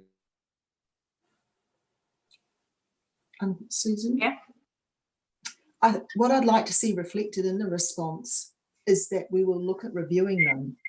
You know, that perhaps the you know, the points raised, you know, had prompted us to review it, and like that's the work that Tony's been doing. He's been looking at the wider context, you know, the rates from other councils and consultants. But at this point, you know, we can't make a decision, as Andrew said, you know, to reduce them. But I think the submitter would probably appreciate knowing that because of what information they presented, that we are doing a review to make sure that, you know, our fees and charges are reasonable and fair. That's all. And at the moment, that's not really in there. So would you prefer that there be a change to that recommendation to say more than the status quo is maintained? Yeah, their submission has prompted us to initiate a review. Yeah, but I mean, that's going to take time, you know, but yeah. Ken, you're waving your hand around. Yeah. Yeah. Yeah, I was just going to say, like I said a few minutes ago, that we would do this quite naturally anyway as part of our LTP. So look, we could certainly change the comment and indicate that every 3 years we do, we do review our revenue and financing policy and our overhead models. So we will do that over the next year. Yeah, that would be great. That makes sense. More productive, yeah. Okay, so I take it, Jenny, we're going to amend that recommendation slightly, and if we can then move on to submission point 11.3 on page 45. It's relating to the RTIC manager. That's fine, Susan. Thank you. Cool. Have we got any comments on that? Tony, did you have anything to add on this, or Claire, a question? Oh, Roger, you're asking a question. Yeah, I just have a question. What is RTIC manager? Is this a new software that we're using? Is it a new process? I honestly don't know what it is. Articulation manager of the water. Yeah, Tony, you can perhaps answer that more succinctly and more learnedly than I can. I had the same, I guess, query as Councillor Gordon. I'm assuming it's reticulation manager, and it would then relate to probably the services department of the organisation. Graham, right. I think I have some knowledge on this because I fell into the same trap of changing RTIC manager to reticulation manager, thinking it was a job title. I believe it is some software called RTIC manager.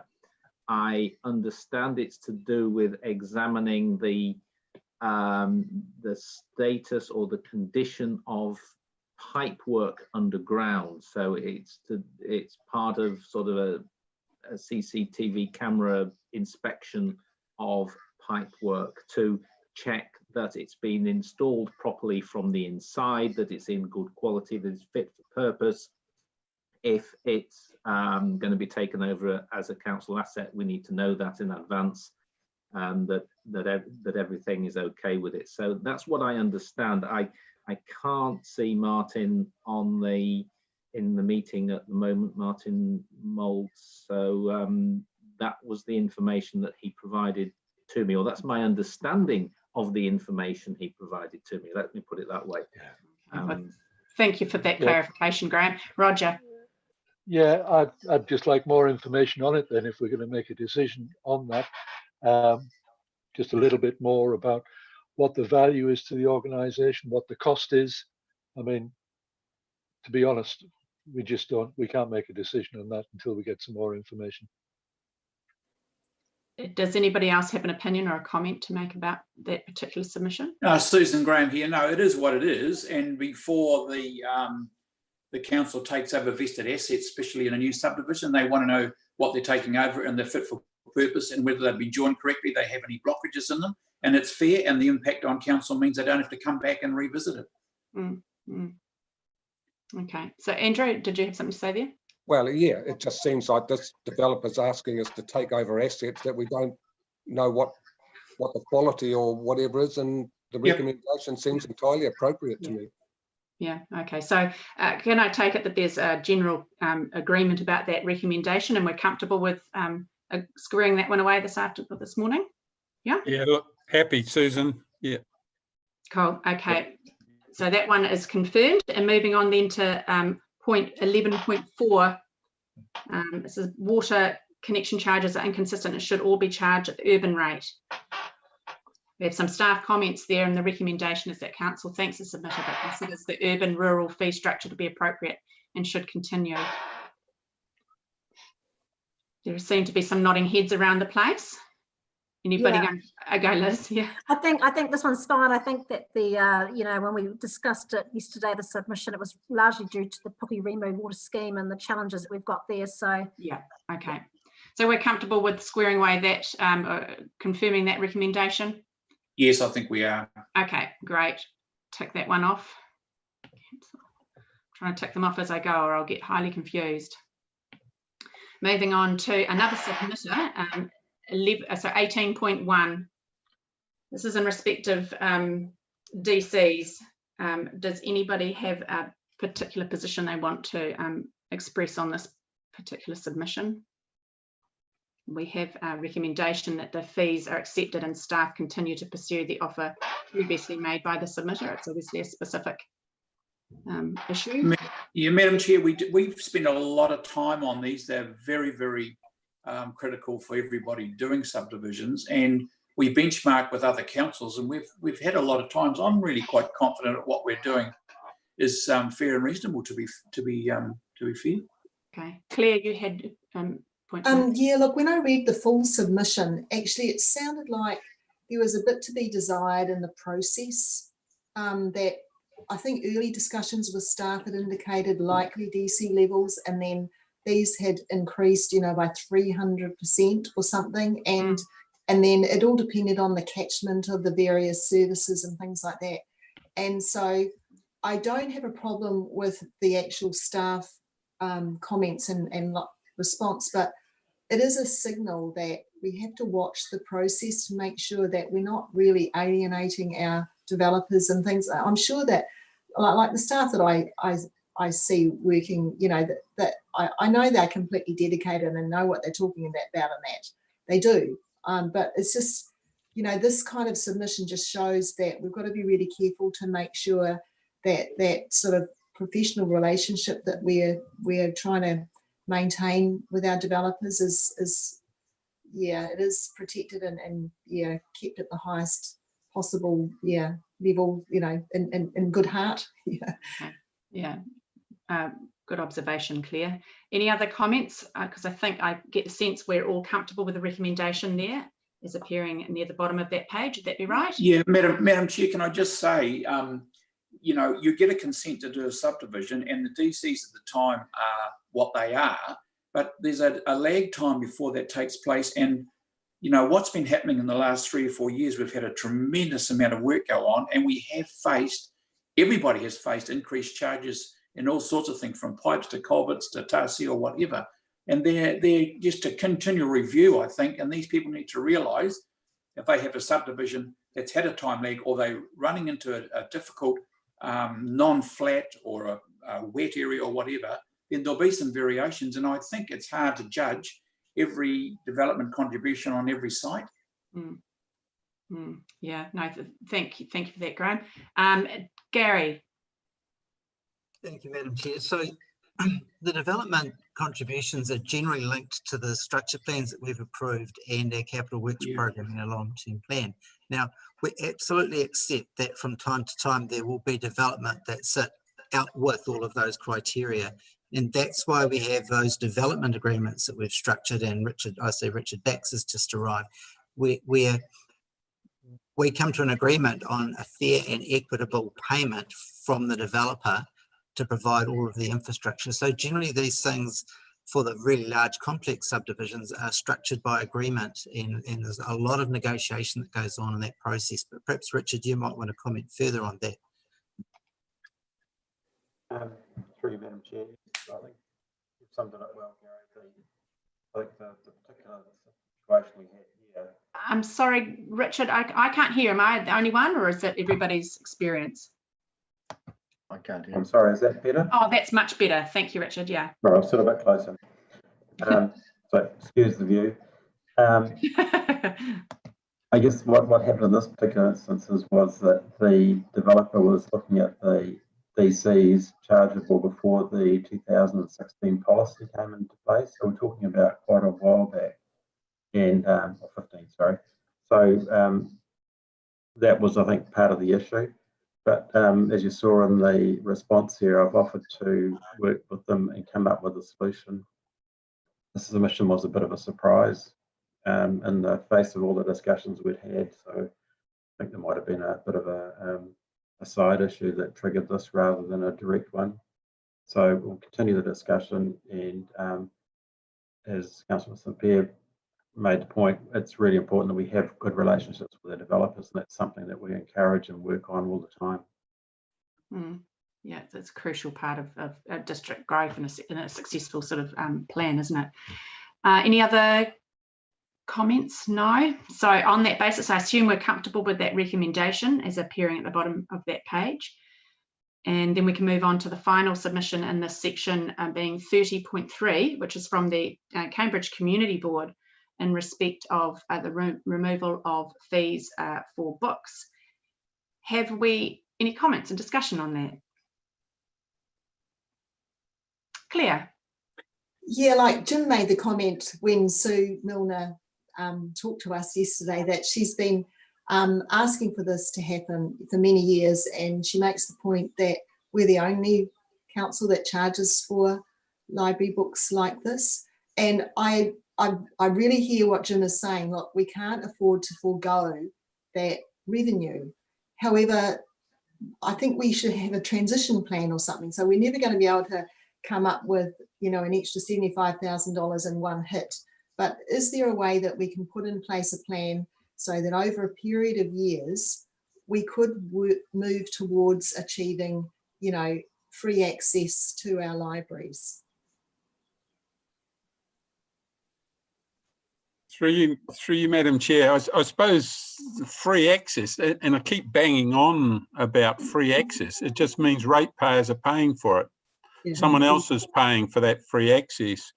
And I suppose the point that has always been made is that it's a fairly small charge, and it does actually represent I suppose, a payment for the people who use the library more than they use sports grounds or anything else. So it is only a minor contribution in the overall cost of the libraries, but it also has the, I suppose, the aspect that it does limit the number of books people take out. I was around when this was introduced, and people were taking out astronomical numbers of books that they couldn't possibly read in the week or fortnight that they had them out for. Take them out just on the off chance they would read them. So it was a sort of a managing or rationing the resource, if you like, in a very small way. But I suppose I get to the principle that if people are using the library for their recreational purposes, then they should pay a contribution, although it's small. If it's for education purposes, we accept there's a public good component. So at some point, it's if we don't want to charge for the books, then if we're going to keep the rates the same, the level of service has got to drop. Either that, or we come up with a commercial arm of our library that does charge for those first release type books that Sue was talking about yesterday, and rather than have the system that we've got now, we introduce some other system of charging to generate that level of revenue. Look, I'm surprised. Yeah, I acknowledge that we are probably one of the only councils in the country making these charges, but maybe some of the other councils should follow our lead rather than the other way around. But Claire, I just Claire, then Marcus, then Hazel. Yeah, so I mean, it'd be interesting to understand how other councils manage it. Yeah, that's all. Like it says in the response that there will be a business case about it. I think it would be helpful to see how other councils that don't levy these charges, how they manage it. So, and just on the point of clarification, the submission is for we would lose $56,000 or nearly $57,000 worth of revenue, but my understanding is our revenue from those library books is around about 170 something. So I don't know whether Ken's got that figure in hand, whether he can tell us exactly what we would lose if we wipe those charges. Yes, so I believe, you quoted the figure that I told you yesterday. I believe it was $176,000 of library revenue we get. I don't know if you've still got that, or if one of the finance team can help out. But I think it was in that order, the amount of our library revenue. I have Sally here who's going to say something. Yes, that is correct. We do have other charges. So we charge for magazines, for DVDs, etc. So the 56,000 is based on the cost for adult books, which are charged out at 50 cents per book. So that's where that figure has come from. And Sally, is that across the whole district, not just Cambridge? That's across the whole district, yes. So obviously, if that was waived, then that would be the difference that we would need to find in revenue. The unfortunate thing in terms of discussions that were had yesterday, our system can't give us information on the releases or the issues that we have based on publication date of books. So we're not able to give you a figure that, for example, if we did a charge for recent releases that were, say, 12 to 18 months old, we can't actually give you a figure of what that would be from a revenue perspective. Okay, well, thanks for that, Sally. Gary, you have a comment to make. Oh, sorry, through the chair. Yeah, last year the library revenue was 176,000. Gary, you were going to say something? Once again, if the council's of a mind to review the fees and charges for libraries, we can do that in line with our revenue and finance policy through the LTP process. What I'd like to do is circulate you a copy of a paper that Wayne Allen prepared as part of his master's degree that looked at YPA's charging policy in respect of library books in depth, and it gives you the justification for it, in a public policy sense. So we'll circulate that so you're well informed, and then you can perhaps provide us direction on whether you want us to review the fees and charges through this LTP process over the next 12 months.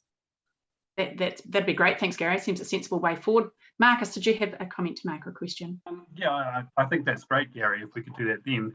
I'd also like to actually hear from the frontline staff about what they think of the policy of charging for the books and what impact it does have on our communities, because they're the ones that they talk to and see the effects of the people who can't afford to read and things, and it would be actually quite good to hear from them.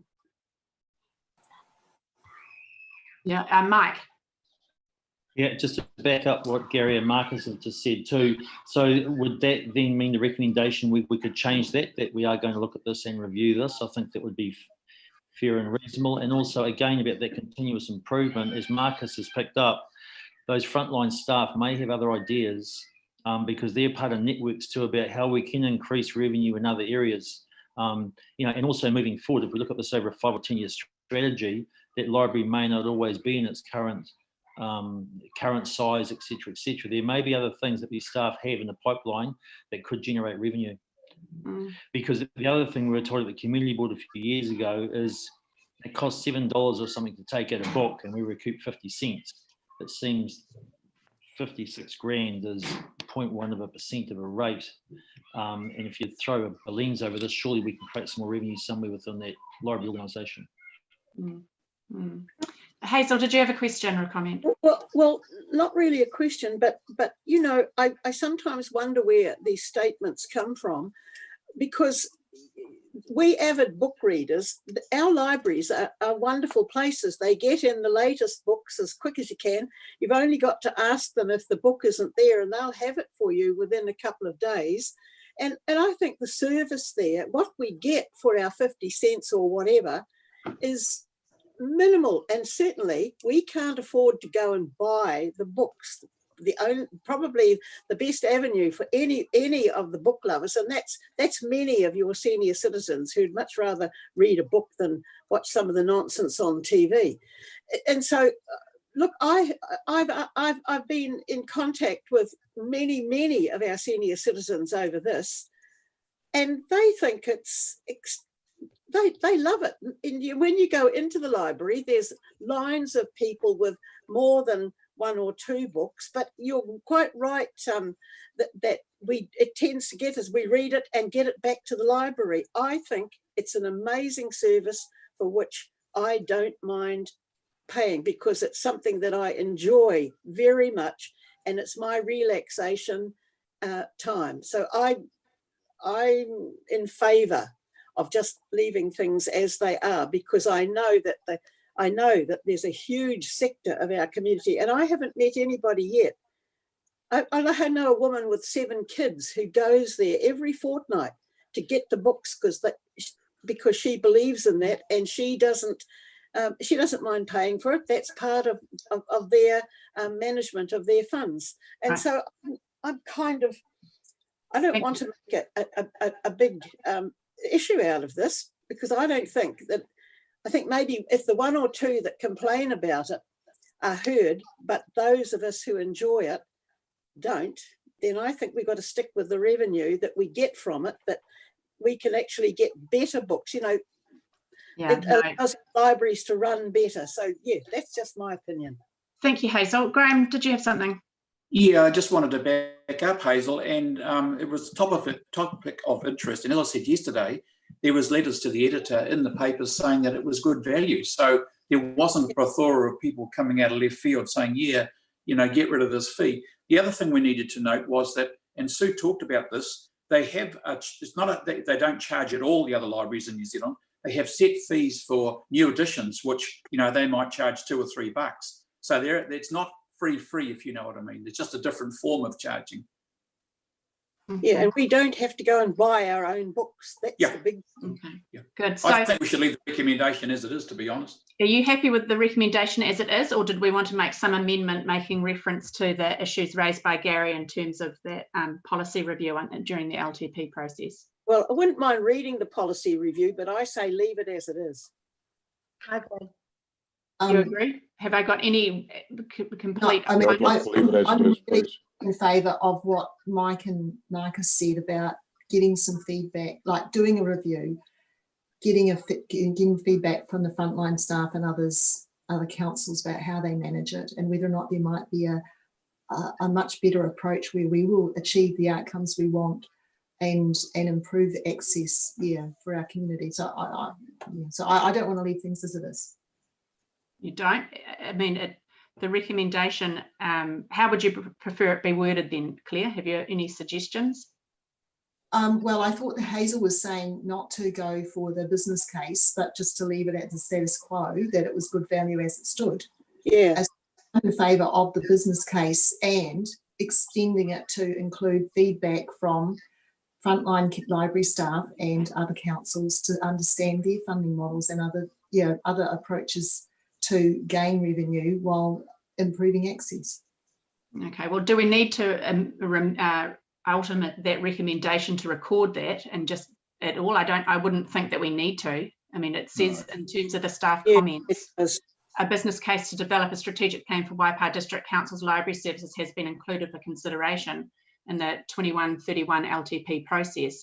You're just saying that you want to include in that staff comment that will also include consultation or inclusion of frontline staff perspective and canvassing other jurisdictions. Is that what you're suggesting, Claire?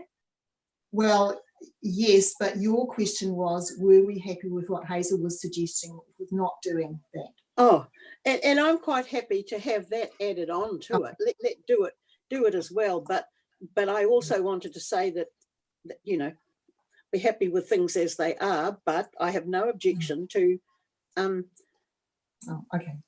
accepting the review. Yeah. Okay. So I think the what's in the staff recommendation is what everyone is agreeing with. Yeah, I see that. I agree. Yeah. So we're comfortable with the recommendation as it sits. Excellent. Okay. We're happy to deal with that one, and that's good. Now, so Jenny, are you in a position, and Sam in a position, to be able to provide us with that table, if you like, of what our amendments were regarding those recommendations? Or do you need a few more minutes? Because we could break for 5 if we. Mike, have you got a question? I just want to clarify something. I just want to clarify that last submission we talked about under recommendation, the very last bit of it, I understand a bit above it, but it's council notes the submitter's request but declines to reduce library lending fees and charges. So does that still make sense in terms of reviewing this as part of a 2021, like a long-term plan application? Because it's not so much about not reducing fees, it's about looking at the business. It's about looking at the business. You may end up making more money out of this by looking at the business. Don't just have library books, it's the whole of running a library. Yeah, but I think that the point is that the submission relates to this annual plan. Yeah. And the backup, the staff comments relate to work going forward in the LTP. So the recommendation in response to the specific submission about this annual plan, it's actually, the response is correct. Gotcha. That's the way I read it. Yeah, I do too. Yeah. Okay. Yeah. Cool. Susan, but just on that, well, I've made the assumption that what the staff comments say is what the response is sent to the submitter. But I think what Mike's trying to clarify is that is the response that the submitter gets just what the recommendation is, which is we've noted your submission, but we're declining to do anything. It'd be much better if all of the comments that are in the staff comments were also given to the submitter. Graham would be able to answer that for me, I'm sure. Or Kirsty. The staff comments as we've published are in a public document. It's what we're reading now. In terms of what we send to the submitter at the end of the whole annual plan process, once we've adopted it, will be based on those comments. Because obviously things may just move forward with any other comments or anything that's made during the later stages of the annual plan. Plus, of course, we don't know what the final outcome of the annual plan is going to be yet, because we've not gone through those stages. So that's all taken into account and wrapped up in the response we finally provide to them. But obviously based on the staff comments we've got already, and the recommendation that you provide, or the decision you make rather. Thank you, Kirsty. Just through you, Madam Chair, just to add to that, we very much want to adopt a customer-focused approach in providing responses to the submission process, so to ensure that we provide as much information as possible. So as Graham said, we will be approaching those on a case-by-case basis, having consideration to the staff comments, the recommendation, and anything that changes in between. Yeah, no, that makes sense. Thanks for clarifying that. So I can assume we're happy with that last matter. Good. And so now, Jenny, do we have a screen or Sam?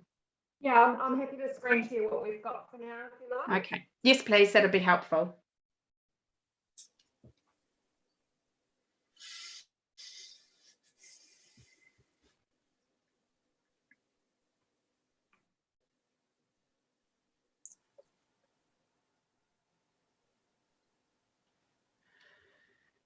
Okay.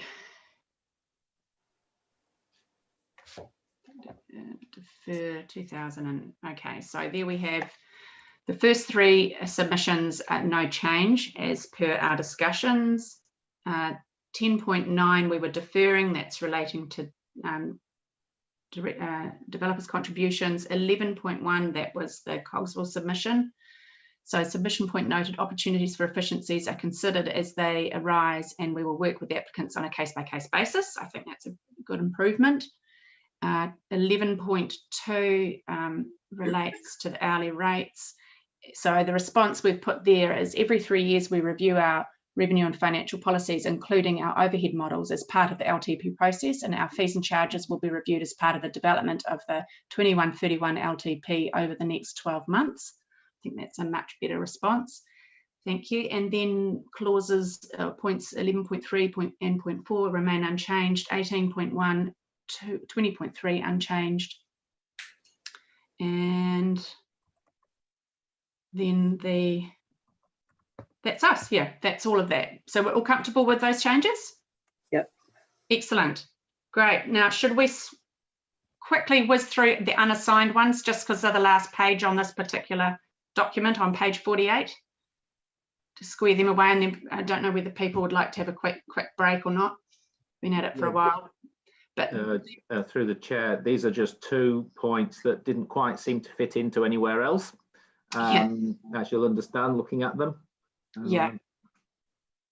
Now, does anybody have a difficulty with either of the responses made on those 2 particular, or to deal with 39.1? It's just a support by the Te Awamutu Community Board Full Council, which was much appreciated. So I'm assuming we're all comfortable with that response. And then the last one was in response to a submission that sort of traversed a whole lot of issues, but didn't seek any particular remedy or response in any particular way. So are we comfortable with that recommendation? Yeah. Andrew? Yeah, this submitter, I think, was asking for heavy traffic to be diverted from Rolleston Street and Flat Road, and I take it that that's not really a possibility. Yeah, I don't know that is the one. No, I don't think this submitter actually was the person who would have kicked us off yesterday. Yeah. But didn't join the meeting. But I don't think this is I think the person who was talking about Flat Road was the submitter who had to withdraw from yesterday afternoon's hearings. So yeah, and different person. Hazel? I hope that's coming up somewhere, because I don't quite agree with Andrews. We just had a very nasty accident down there this week. Okay. And so can I just interrupt you for a minute, because it's actually not relevant to this particular but point, but it will come up. Yeah, where it comes up, It will come up. Yeah. Yep. Okay. So are we comfortable with that recommendation that she's no specific remedies? So the recommendation is just to thank her. Yep, we're comfortable with that. Excellent. Yep. Okay, so we can square those 2 away. Now, do people want a comfort stop or a wee break, or are you happy to soldier on? Soldier on. Soldier on. Okay. Gosh, where to now then?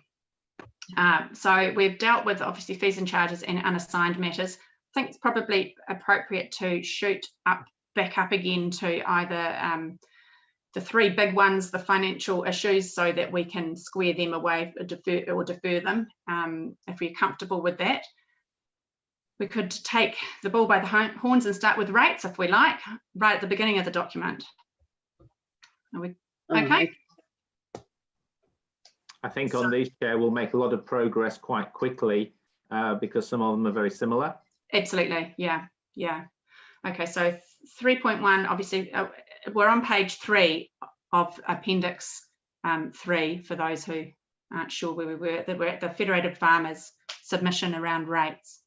And the recommendation is that we acknowledge the submission and endorse the staff comments. And the staff comments is the, I don't want to use the word standard, but it's a very well worded and repeated response to a lot of the questions around our rates. And I think it's pretty comprehensive and explains position we're in quite well. So on the assumption that we're happy with that, that response, we can move on to the next one. Yeah? Everybody's very quiet. Yeah, I'm just searching for where you are. Okay, we're on page 3, Hazel, right at the beginning. All right, yep. Right at the beginning.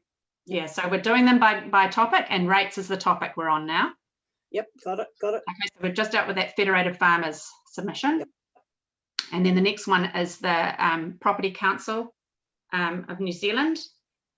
Very similar in vein, except that we've added the staff response there is that we've also agreed that ratepayers will have longer to pay their 2021 rates without penalties where they've set up payment arrangements.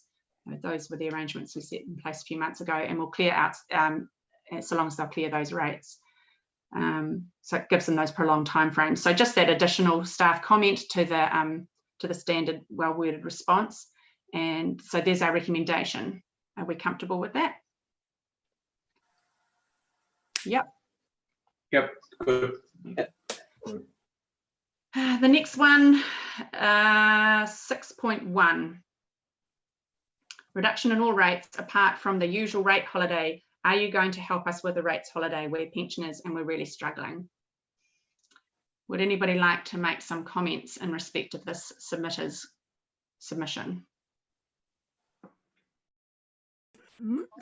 Susan, I'd probably just start off and look, as cheap as we can keep the rates, the better. We all want to see that, but we've got to pay for our level of service. So in this particular case, those people that are on fixed incomes are probably and secure incomes are better off than a lot of people that are still likely to become unemployed. So I acknowledge that the retirement income is not significant in terms of having a lot of freeboard, but the situation hasn't changed for people on pensions, if you like it, in this COVID situation. So look, I acknowledge that it's a struggle for people, but the rates are good value for money, and we do need to keep the rating level up. Thanks, Jim. Yeah, Hazel. Oh, did you have anything? No, Claire. Well, yeah, a bit of a distinction between a rates holiday and waiving rates. You know, like if you get a rates holiday, you've still got to pay them, and it may well be that there might be additional charges or something. I don't know. Like it's a bit like a mortgage holiday. You know, it doesn't mean you don't have to pay it, and you might get extra interest at the end of it. So I'm really happy with the response. Actually, it really sets out what the arrangements are if people are in you know, struggling to meet their payments right now. Yeah, and it addresses Jim's, you know, mantra that we've got to pay for these services somehow. Yeah. Good. Okay, thank you. Have we got anything further on that, or are we quite comfortable with that? Oh, Sue, Graham here. Look, and I'll make a comment. Can we just make sure that when a reply goes back to the submitter, they are aware of the rates remission through council for about $635 to see if they've picked up or they've missed it. I know that we send it out in our rates, but it would be very, very good to have these people know what is available through council and the government subsidy. That's all. Yeah, look, I think that's a really good point, Graham. There may be people who had never even contemplated or thought about the need to even apply for it in the past. So some people just need to know where to go, just a little bit of a direction on where to go. Yeah, no, good point. Good point. Okay, so we're happy with that recommendation. That means we'll move on to the next one, 6.1. Reduction in all rates apart from the usual rate holiday. You're going to help with the rates holiday. Oh, is that the same one? No, sorry, I'm repeating myself. Yeah. Under 7.1, I think so. 7.1, no rate increases. In the current climate, we strongly urge all councils to consider no increases for the next 12 months at a minimum. Again, we have the staff response as worded earlier, and the recommendation is council acknowledges the submission and endorses staff comments. Do we have any further discussion on there? No. No, not for now. We're happy with that. Happy with it. Yep. Wonderful. Next one, 7.2, council should consider rate remissions or rate rebates for businesses adversely affected by COVID, including delay rate instalments. Again, same response and setting out, same response as the early one in terms of the relief put in place by council and respective timeframes and agreements to pay. So the recommendation there is council asks the submitter for raising, thanks them for raising their concerns, but no further action. We're happy with that. Yep, great. Moving on to the next one. 8.1, similar vein in that it is no rates increase, do your job. We've got this wonderfully worded response there from staff and the recommendation that council acknowledges the submissions and endorses. We're comfortable with that response at this point. Yep. Save. Okay, flicking over the page. So we're now on page 6. 9.1, very similar in flavour as well, and seeking a 0% rates freeze. Same response we've given in terms of that worded response from staff, and we acknowledge that submission and endorse the staff's comments. We're comfortable with that. Yep, great. Next one, same notion again, delaying any rates increases. In this particular one, there's been an additional comment in the staff comments that that we've commenced community engagement for the LTP, and that there are further opportunities for community input in respect to that submission. So again, the recommendation is that we acknowledge the submission and endorse the staff's response. Yep. Anybody? No, nobody. Excellent. Fantastic. Save. Turn the page. 10.2. Rates relief or rate options such as waiving late fees, allowing for delayed rates instalment for all. Again, I think that's been pretty well covered in some of the earlier submissions, and we were comfortable with the responses. So I assume, in lieu of anybody waving their hands around, we're comfortable with the response there and the recommendation. Much the same as 12.1. And moving us on then to 19.10. So this is the community boards, Te Awamutu Community Board's submission asking council to lobby central government to have legislation change to enable targeted rates relief to those in our community. I suspect this, I do know that this was worded or collated before we actually met and made any relief available in the earlier throes of COVID. So again, I think the response we've provided and the recommendation are appropriate. Yeah. I assume we're happy with that. Fine with that. Save. Excellent. So that brings us on. That's the end of that section. Well, I make that a full house of everyone being accepting the recommendations. Is that correct, Jenny? Jenny's there. I have it as a full house. I've ticked everything. Sorry, Graham. Yes, we did. We just had a few extra comments which we put in, but yes, we did. Yeah. Fantastic. Wonderful.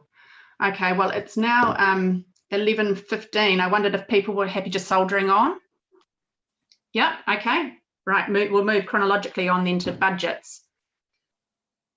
So somewhat similar, I guess, in terms of concern about spending. So the first one there is 10.6. Consider taking on more debt, especially for capital expenditure, to ensure key infrastructure projects continue to progress in order to maintain the workforce that is needed long term. Coming at it from a different angle, you'll see the response there again, and that we acknowledge the submission and endorse the staff recommendations. Has anybody got a comment on that one? It's sort of a little bit different in terms of its submission, but no comments, and so I take it we're comfortable with that. I was just going to check. Can someone remind me what submission that one was? Who that was from? 10.6 is, hold on. They're just a little bit invisible the way that we're sort of going through them. I just want to make sure that yeah. I've been looking at the table of contents by submission number, which is on Appendix 1. So that was 10. So that was the Property Council Waikato branch. Was that one? Okay, just wanted to check. Thank you. Yeah, if the submitter numbering is correct, which I believe it should be. So they were just copied from one document into the next, so they should be consistent. Yeah. I guess the thing is, it's just a little bit about anonymity because we don't. Yeah. But if you refer back to that index of submitter, you can work out who they are. So you happy with that, Liz? Yeah. Cool. So yeah, same submitter. Obviously, so we're comfortable with that. Yeah, I'll tick that one off. And then the same submitter raises an issue in terms of leveraging the government's building depreciation policy. The council just essentially thanked them for their submission. Are we comfortable with that? Ken? Yeah. So, sorry, through the chair, Susan. This one is a little bit unusual because, because really the government's building depreciation policy. I mean, I think that's referring to a recent tax break that the government's provided in the depreciation space. Of course, council is not a tax-paying entity, so in some ways this is really not applicable to us. We can't leverage the government's building depreciation policy because we really don't pay tax. Okay. So look, I just suggest a little bit of a reword of that and pick up on that element. Okay, no, that makes sense, Ken. It clarifies it a little bit more for the submitter. So Jenny, are you able to incorporate that into Absolutely, that? Susan, no cool. problem. Thank you. I'll just note that we're going to do a wee change there. So we'll come back to that one. So moving on to 12.2, the general submission related to reduce management salaries by 20% or more Who wants to kick me off on this one? Anyone? Or are we just going to agree with the staff comments and the recommendation there? Yeah, move on. Susan, I agree with the comments, but just wonder if we, when we do finalise this 9th of June or whenever it is, that we actually put a line in there that overall salary and consultancy costs have decreased by whatever it ends up being, just to show that we have taken it seriously. We're not picking on individuals, we're looking at the whole organisation, and we have actually achieved a positive result. Yeah, look, I think that's sensible. And yeah, rather than just making a crude commitment to a blanket reduction, we've actually really gone through and looked at what we've got and fine-tuned it, made it more targeted reductions. Yeah. And spaces. I think that's sensible. Okay, so on that assumption, can I assume we're happy with the recommendation there? Yep. Cool. Save. And then 12.3, a suggestion there that we have a reduction in staffing numbers.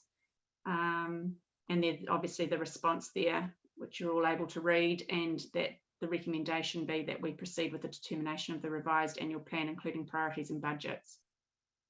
Do we have any discussion on this? We're quite comfortable with the proposals.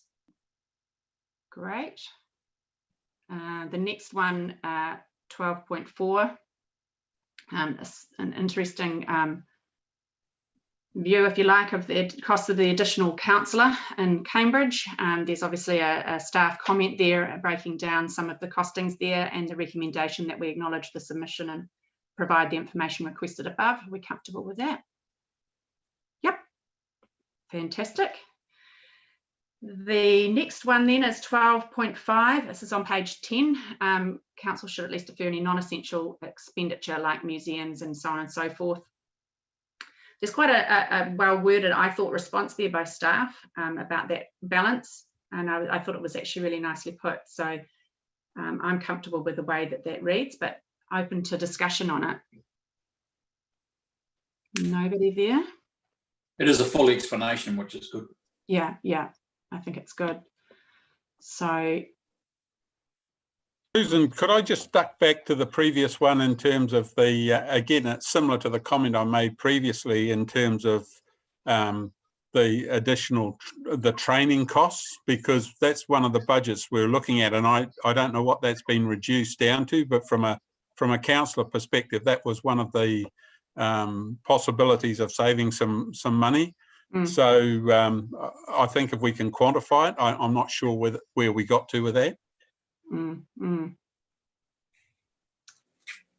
Yeah. Okay. So did you want to alter that recommendation or not, or flesh out rather the staff comments in that space? Just maybe if there has been a significant saving in our training costs, which we were looking at pulling back on as just one means of reducing costs. We should, if it was 50k or something like that, it's worth putting in. But we've taken X amount of dollars out of the governance training budget. Okay. Ken, you have your hand up. Yes, so through the chair, I can't recall the figure, but yes, there was a significant reduction in training budget. So we could easily incorporate the comment that His Worship is looking for. Okay. All right. If we could do that, that would be helpful. Deborah, are you waving your hand around? It is $15,000 of training costs that have been saved. Sorry, how much was that? Sorry, Deborah, I didn't quite catch that. 15,000 of training costs that have been saved. Okay. Probably not worth a mention then. Yeah. Well, sorry. Through the chair again. Actually, in the context of this, I thought the number was a bit bigger there, but we could also add in the number for the current year, because I know we killed off quite a bit in the current year. So I think our response could, even though I appreciate this is an annual plan submission, we could indicate that the dollars have reduced by so much in the current year and so much in the annual plan year. Let's have a look at what the numbers are before we put the comment together. Okay, so should we just leave that one for now, push it to the side? Is that what you're suggesting? Yeah, I'm fine with that. Okay. All right, so we dealt with the 12.5, so we're over the page on to page 11 then, submission 19.1. So this was the Tiamutu board, Tiamutu Community Board, I believe, too, supporting any decision the council may make in terms of non-essential expenditure. Again, it was a well-worded response and the recommendation acknowledging the submission and endorsing the comments. Comfortable with that? Yeah, excellent. And then 21.5, this is Heritage New Zealand's submission, I believe. Have we anybody that has an issue or a discussion to be had around their submission and comments and subsequent recommendation? No? Nobody? Okay, so we're comfortable with that. You can tick that one off as well. Okay, moving on then to 22.1. Again, a similar submission by somebody trying to suggest that we just put a hold on everything. So we've got the well-worded response there by staff, and in our recommendation, we have a suggestion that we acknowledge that submission and endorse those comments. Are we comfortable with that approach? Yep. Yep. Okay. And again, 22.4, the next one is much the same. And same response, we're happy with that. Okay. Oops. Yep. Great. We are ripping through these. Right, the next one, 22.5, that the council continue to utilise funding mechanisms such as targeted rates, fees and charges to fund services which have a high level of direct and identifiable benefits. So we've suggested, we've got a response there about the review mentioned earlier by Gary, and our recommendation there is that we acknowledge the submission and we'll review the request as part of the LTP policy review process. We're comfortable with that? Oh my God. Yep. Yeah, Way to go. Yeah, I think it's pretty good. So that's good. Next one, 22.6, that council continue to keep the general rate contribution below 60% of the total district-wide funding. So are we comfortable with our response there that staff have detailed for us? We're happy with that. Excellent. Yep. No dissenters there, so we're comfortable with the recommendation, endorsing the comments. Thank you. Moving on to submission 27.4. There's a suggestion that rates should be lowered to encourage home ownership and less stress and on wage earners. There's a sort of scaled down response to the in terms of the comment that we seem to regularly have to some of these suggestions there, and an acknowledgement in the recommendation that the submission be received and their concerns for their lower rates noted. Are we happy with that? Yeah, and I think that when we send out our rates demand, we must remember that it's not only pensioners that complain, that need this, but everybody gets that note about the subsidy, don't they? Do they? I think it goes up with your rates demand, yes, but I think Graham Webber made a really good point before that in response to some of these specific submissions around rates, that we remind or alert them to the rates remission process, because it might have been something they hadn't ever contemplated prior to now. Exactly. Yeah, cool. Okay, well, so we're happy with, sorry. The point there is that it's income related. So that's the message we need to get out. It doesn't mean you have to be on a pension if you're on a sick benefit or an unemployment benefit or whatever it is, then you can apply for that subsidy. Yeah, absolutely. Point, Jim. Great, so we're comfortable with that recommendation then. So then we can move on to 30.1. Interesting submission there. Yeah. Does anybody want to kick me off with any discussion on or suggestions or endorsement of the response or recommendation? It's hard to decide when the more fortuitous time will arrive. Look, I'm comfortable with the response that staff have provided there. And the recommendation is that the submission is acknowledged and that the submitters referred to the annual plan for budget and project details. Yep, I think that's an excellent response. Yeah, comfortable with that. Excellent. So submission number, or point number 31.1. Liz, you might want to speak to this. Not putting you on the spot or anything, but obviously there's a person with a fairly clear view around some of the larger projects in the district. We've provided a response back to them there, and the recommendation that we acknowledge the submission and endorse the staff comments. Have I got any discussion on that point? I was happy with the staff comment. Yeah. Excellent. Have I got anybody else adding anything to that? No? Brilliant. Through the chair, just a point to note here. This submitter, I believe, was one who could not make the hearings either yesterday or today, because quite a fortunate person managed to find himself a new job, admittedly in another part of the country, but well done him for that. So he wasn't able to present in person. Okay. Well, Mike. I'm just thinking, Roger and myself, yeah, we should probably excuse ourselves from this also, because that Cambridge Museum, which obviously we're both trustees of, and tune of trying to raise that money, we should declare that we've taken no part in this decision. Okay, that's noted, I think. Jenny, is it? Yeah, that is noted. Excellent. Thanks, Mike. Thanks, Susan. Thank you. So that brings to end the conclusion, that section on budgets. Jenny and Sam, did you have a little table for us to peruse quickly before we sign off on that lot?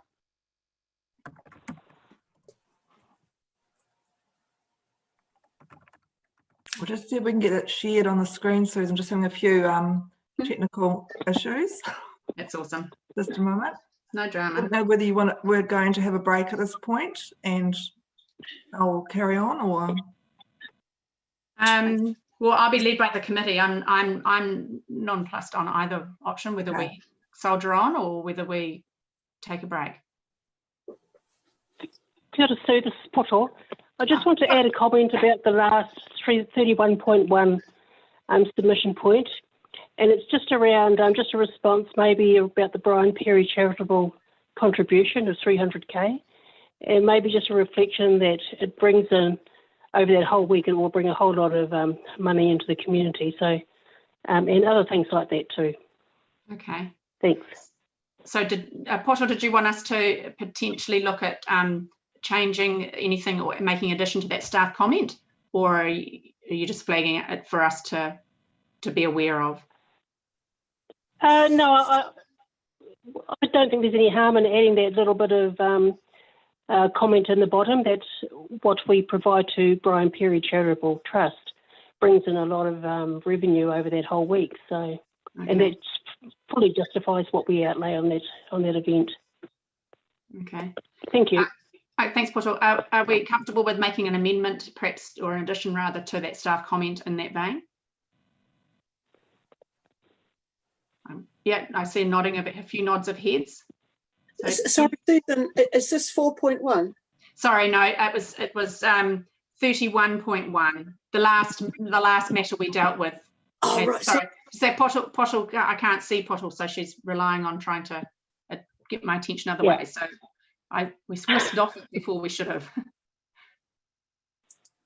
So I take it, are we comfortable with making an addition there in reference to some of those? Yeah. Okay. So if Jenny could incorporate that, that'd be much appreciated. So. Right.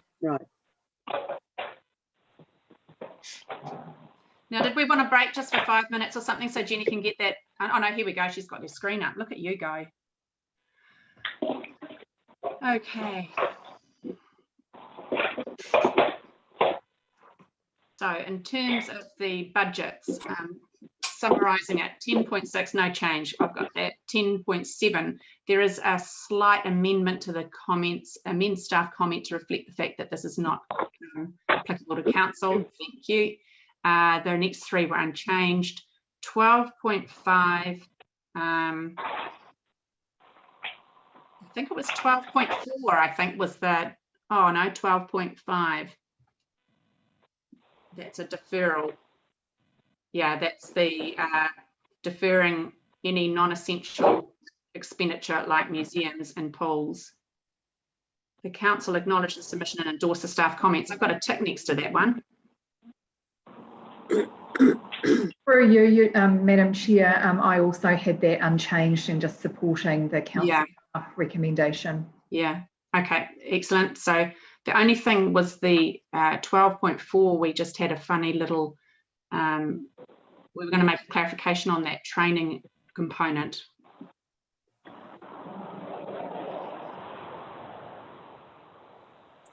Again, I had a tick on 12.4, but that we would just include that extra information in the response to the submitter. Yeah, brilliant. So rolling on then to 19.1, unchanged, as is 21.5, 22.1, 22.4, 22.5, 22.6, and I think that went right to the end, except for the comment on the final one. That's right, which you've put in there. Thank you very much, including the comment about the Brian Perry Trust bringing things to the district. Excellent.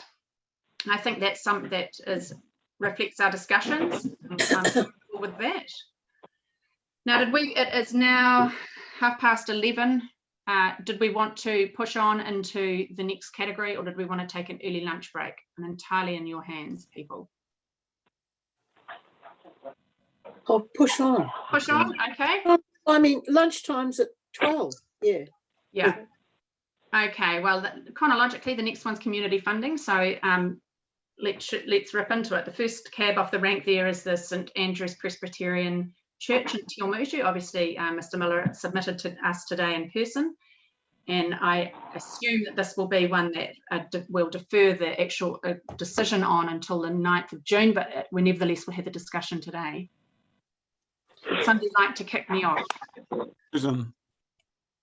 Jim. Yeah. In terms of this proposal, obviously it's huge, and I would suspect even if the council approved the $1 million, unfortunately for this project, I don't know whether the other funding would be forthcoming if they've only got 800,000 sitting there at the moment. But the question I had, and probably from the finance team, is there some other way, if we think that it is, and I think it is a worthwhile project, whether we could guarantee a loan, for argument's sake, of the $1 million, and what would the costs with our interest rates, what's over a 30-year period, what are the repayments likely to be, and that would give them some, I suppose, strength in going to the other funding agencies, knowing that that there was that the loan capability there that they would need to pay back, but at least they would be able to get their facility built. And I certainly think it'll get a lot of use, so maybe repaying a loan might not be such a bad option for them. At least it gives them some guarantee, but I suspect that the other community fundraising is going to be a real tall ask in this climate. Did you have a comment there? Oh no. Who? Hazel. Well, yes. I think in the overall presentation of the people that have put in for community funding is going back to now the time is right for a review of how all of our community groups function. I'm aware of groups that pop up when there's actually they should have actually associated themselves with something that's already working, and I think that you know, this leads me off to Debbie's need for community workers. But I think if we can actually put together a discussion, we can get all these groups functioning together and then hand out funding, because it sounds to me like St Andrew's Presbyterian the Te Awamutu plan, could actually provide a home for something like this to happen. And, oh, sorry about that. I thought this phone was switched off.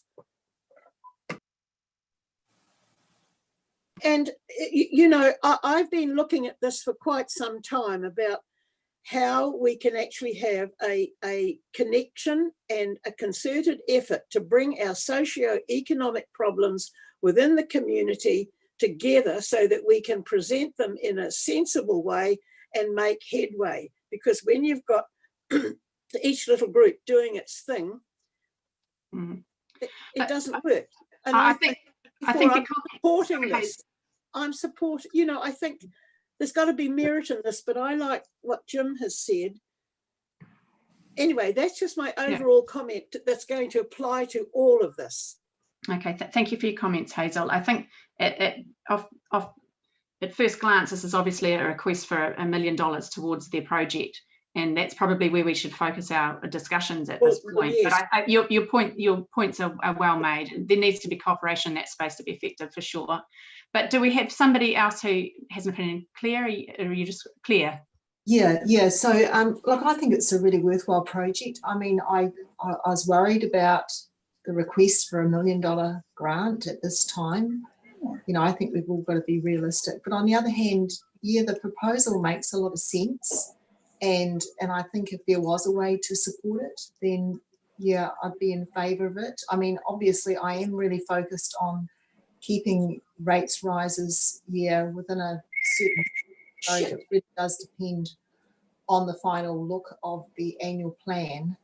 But I think, you know, it ticks a lot of boxes for meeting a lot of needs, and it's in a really good position. And I think they've got a good track record of quite extensive community group involvement in the stuff they already do and all stuff like that. But with that proviso that, it's not really the best time of the of our cycle to be asking for money. I have had a bit of feedback from funders, like because I have participated in some funding webinars in the last few weeks, and what I understand is actually Trust Waikato do feel they will be able to meet the usual funding pool requirements, but lotteries have signalled that they may well be reduced. So that, I don't know if that's helpful. Okay, thank you, Claire. Andrew, you had your hand up, and then Lou, I think. Yeah, thank you. Thanks, Susan. Look, I think we all think the project's probably got merits, but to put another $1 million into an annual plan is just not what council can do. I just don't see. We certainly can't make a grant of $1 million. It's just not.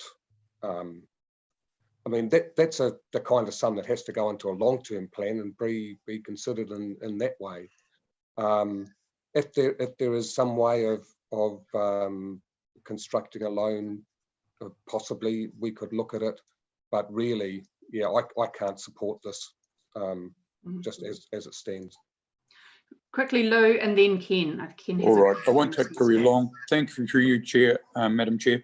Just simply the fact that if we borrow or they have a loan, they won't have the equity for them to actually borrow any further. So it'll make it very difficult for them to actually fundraise further. It's quite difficult when you have not a large amount of equity in a project like this. It has great merit to the current district, has great merit to the town. And I think that, it could be utilised very, very well. I wonder a little bit, as Mayor Jim said earlier, whether they would have the ability to raise the existing or the rest of the amount in the current climate and economic climate. And as I said, I agree with Andrew. I can't see us having that sum to give them that equity that they would need to further borrow. Thank you, Lou. Ken, did you have some comments to make? Yeah, so look, I was just picking up on his worship's comment in terms of could we guarantee a loan? So yes, we certainly do have a community organisation and sporting organisation loan guarantee policy. There are criteria around that, and actually I think that there might be an upper level cap as well, and $1 million would probably be really pushing the boundaries in regard to that. yeah, I'd have to jump onto Citrix to actually locate that policy. I don't have it on hand, but yeah, but look, certainly if they qualified under that policy, that's what that's about, and that certainly helps an organisation that perhaps doesn't have good equity or assets to secure against, because of course yeah, they're falling back. Or the bank security is obviously the council guarantee. So yeah, so we've done that for multiple community organisations over many years, and yeah, like I say, if they fit those criteria, and we'll perhaps come back with what those criteria are, and we could probably do that. Yeah, certainly after lunch today. Yeah, then yeah, we could certainly consider that. Okay. Yeah. So, sorry, Roger. The reason I asked that was, and obviously MEIT is the biggest one I've ever known council guarantee, which was for that $1 million. So, so the possibility is there, but I'm with Andrew. If it was coming down today to make a decision for $1 million grant, and that was going on the rates, there's no way that I think the council could even contemplate that in the current climate. But providing an opportunity for them to go out with some more surety to other funders, that was the only reason I suggested a loan or guarantee proposition might be the way around it for them. Yeah, thinking laterally. Roger, did you have comments? Yep, can you hear me? Good. Yeah. Yes, I certainly support Mayor Jim's comments there.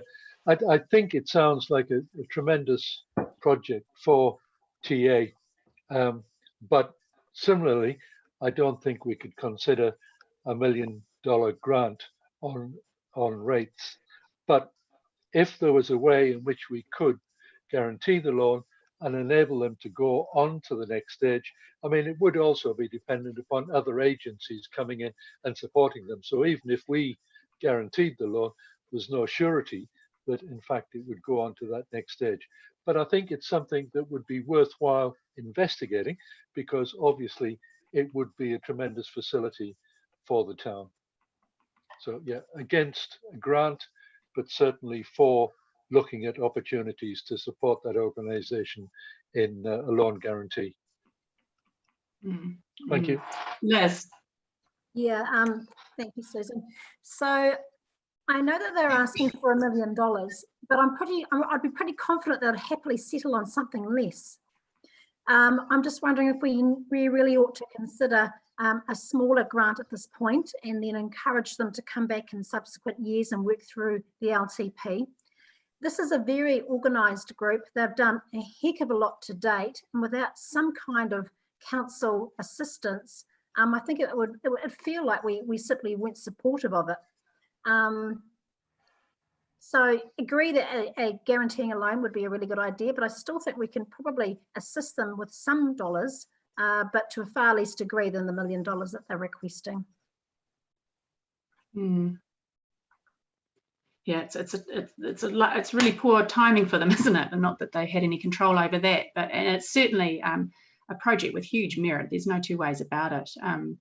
But just how we can assist and what that means in terms of our financial position as well, that we really have to be weighing up, don't we? So Claire. Yeah, sorry. I'm just thinking about the other request that we're going to be dealing with shortly, the Cambridge Community House. So I don't want to blur the two things, but you know, it might be that a $50,000 you know, sort of gift to this project well, you know, may work within our, you know, we're looking at all our options here. Yeah, I understand what you're saying. Claire, you had a comment, and then Mike. Yeah, I mean, I think Liz's approach is something that I'd be interested in exploring. I wanted to make the point that I think it's important for us as a council to demonstrate support for the project, because they made a point in the submission that the council support is needed for the other funders to seriously consider it. So yeah, I'm pretty keen to see some way that we can demonstrate some solid support. And someone commented on about the need, how well would they fundraise the shortfall from their grants and things. And they do mention that they've got some land to sell, and there was no mention that they are seeking other loans. I think it was more pledges from parishioners and locals, I think. But yeah, it wasn't a definitive list, but I think they have got quite a well-planned strategy, reflected in the quality of the proposal. Yeah. Thanks, Claire. Do I have any other comments from anyone? Oh, that's right, Mike. Yeah, maybe just, I guess we're discussing this now with a recommendation not through to June. So I guess my thoughts are just picking up on the comments that have been talked about. Liz's comment about a grant of a smaller denomination, and we're going to consider one in Cambridge soon also. The loan concept that Jim's brought up and Andrew supported. And maybe I'm just thinking, Ken, your team might be able to get with them, because maybe something along the lines of a combination of both of those in terms of, COVID is going to be around and the impact for quite some time. And I guess the problem with a loan, of course, is you have to start paying it back. But maybe if a grant could be, if by chance we decided to give them a grant of X amount of dollars, that grant with the finance team working with them could actually pay back that initial capital and interest for the first year or something, to sort of give them a little bit of breathing space to get going. So I definitely see some concepts where we can help these people. I mean, the community house in Cambridge, we can see the good it does because it's sort of a one-stop shop, and the fingers go out, and you can definitely see for Te Awamutu that this would become the same sort of thing potentially. So yeah, look, I think everything that's been talked about, there's some good initiatives here, and I'm sure something can be put together for these folk. Yeah, look, well put, Mike. I totally agree with you. Andrew, were you waving your hands around, or you're just clicking a pen? Yeah, sort of a bit of both, really. Yeah, I don't see this as being analogous with the Cambridge Community House particularly. I mean, basically, this is a church, and yes, I think they would have they're community minded and would have a good impact on Te Awamutu. But I mean, I would love to have something like Cambridge Community House in Te Awamutu, not something that's attached to a church. And the building's not designed with that.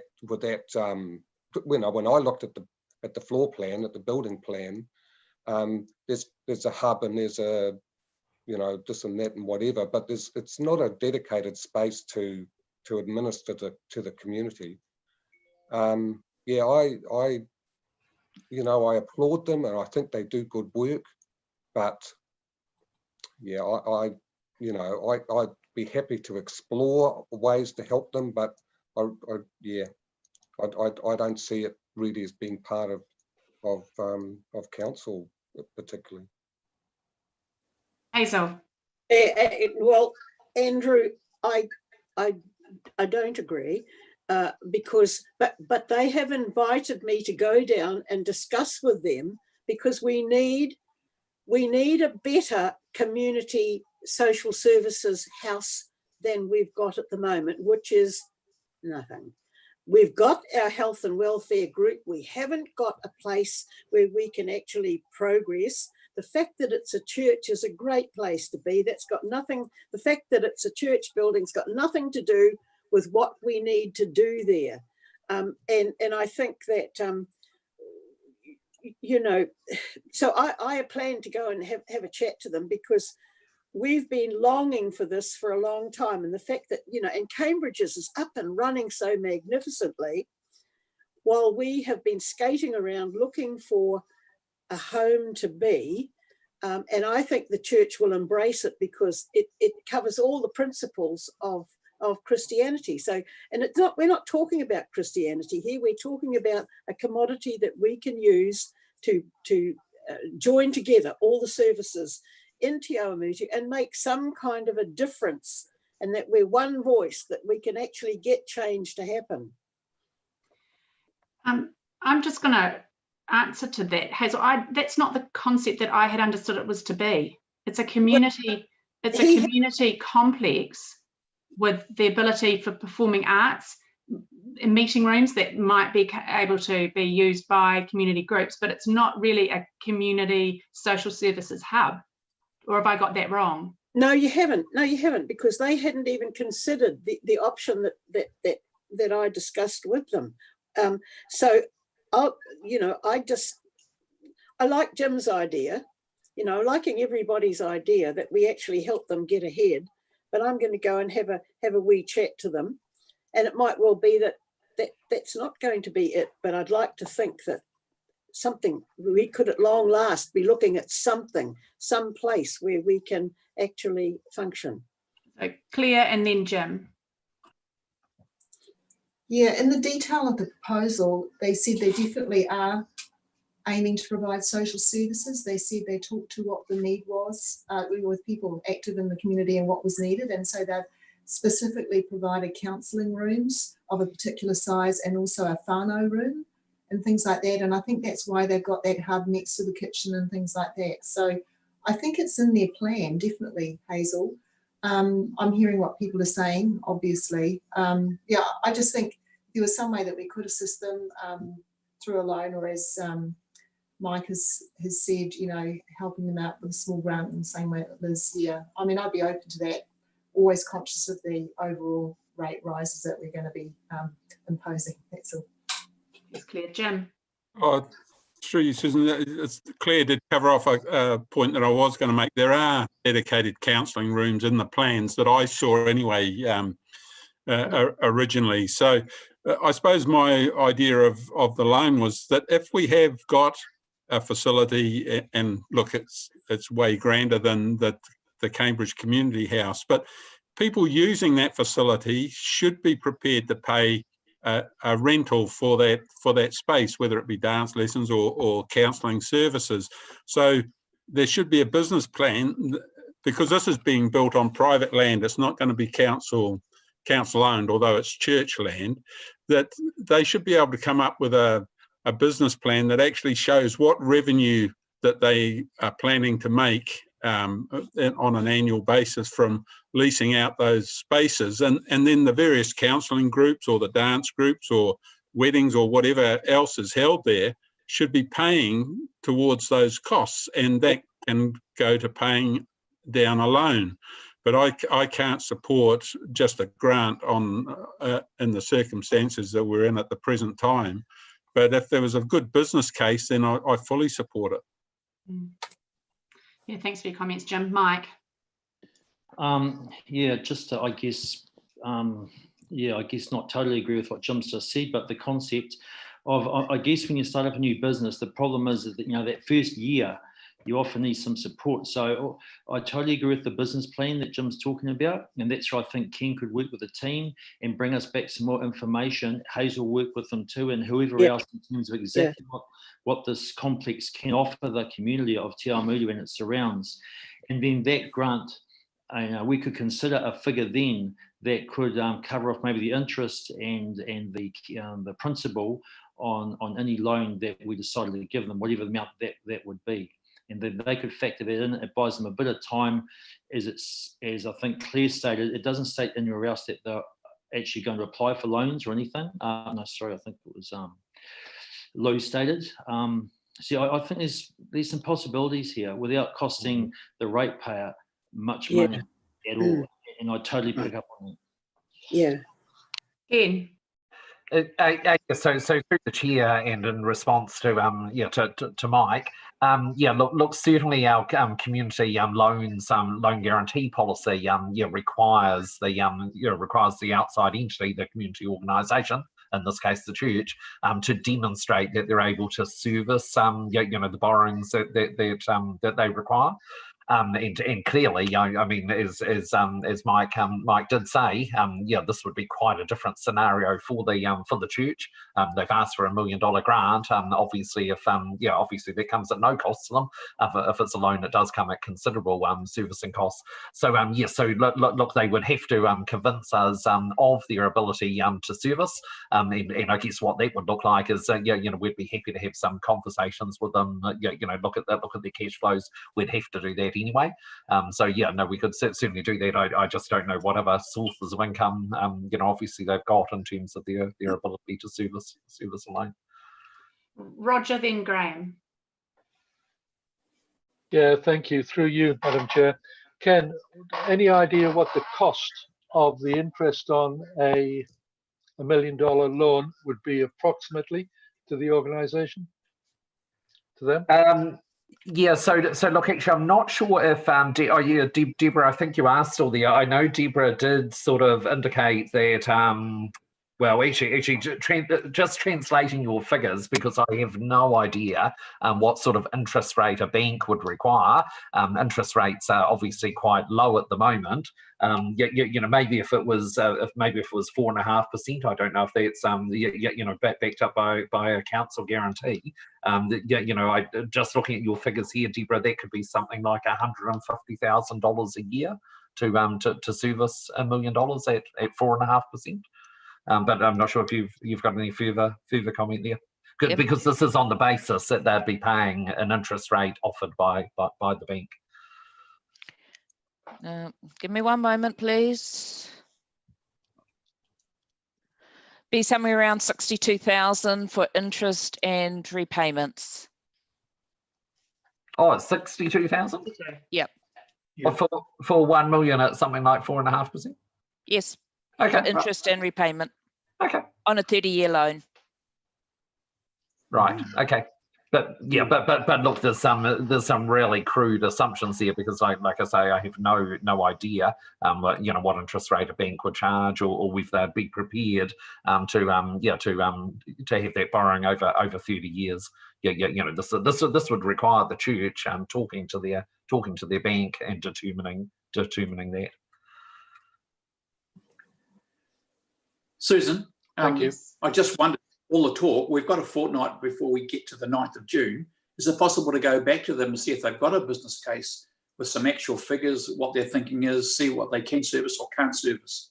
Because I think if things are damn tight, I mean, it's just out of the question to give them $1 million. It's just ratepayers at Canis. Yeah, no, it's a good point. Roger. And also see if the loan concept is of interest to them. It may not be. And if it's not, then it makes our decision quite simple.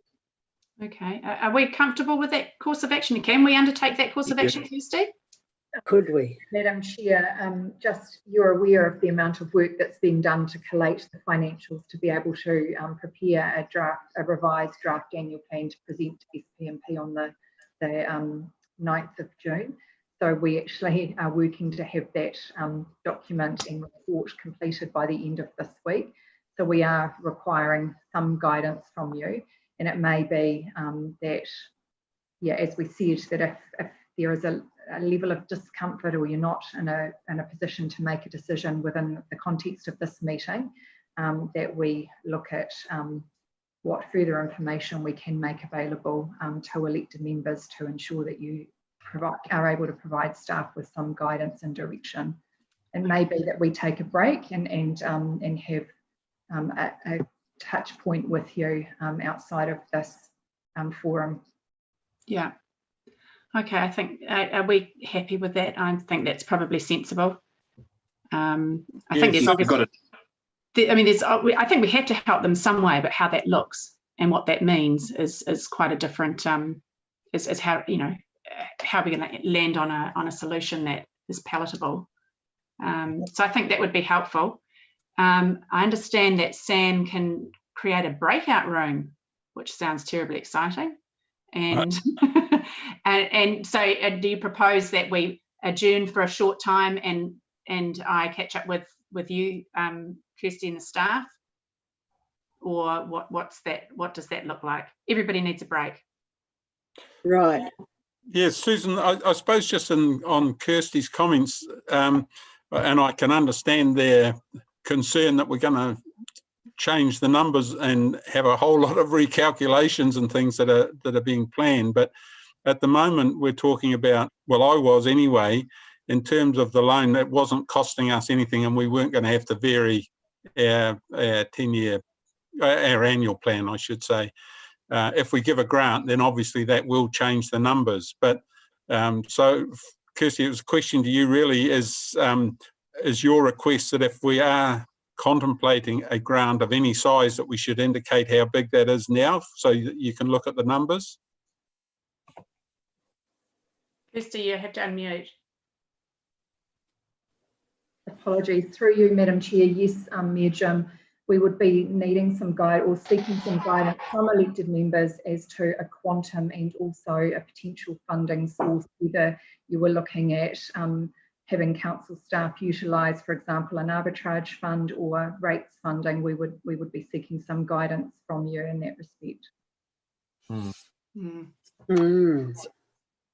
So through the chair, I wonder if an initial starting point, and amongst the team, we might just have to talk about who's best got capacity here. I wonder if we ring Mr. Miller, I think it was Ray Miller, and just talk to him about you know, a loan guarantee and whether that would work for them at all. So yeah, I mean, I guess you know, that would be a fairly simple conversation in the first instance. I guess yeah, you know, if there is interest there, it would then, the onus would be on him to have a chat to the bank in terms of, you know, what does that look like financially. But I should imagine that we could probably at least have that initial conversation pretty quickly.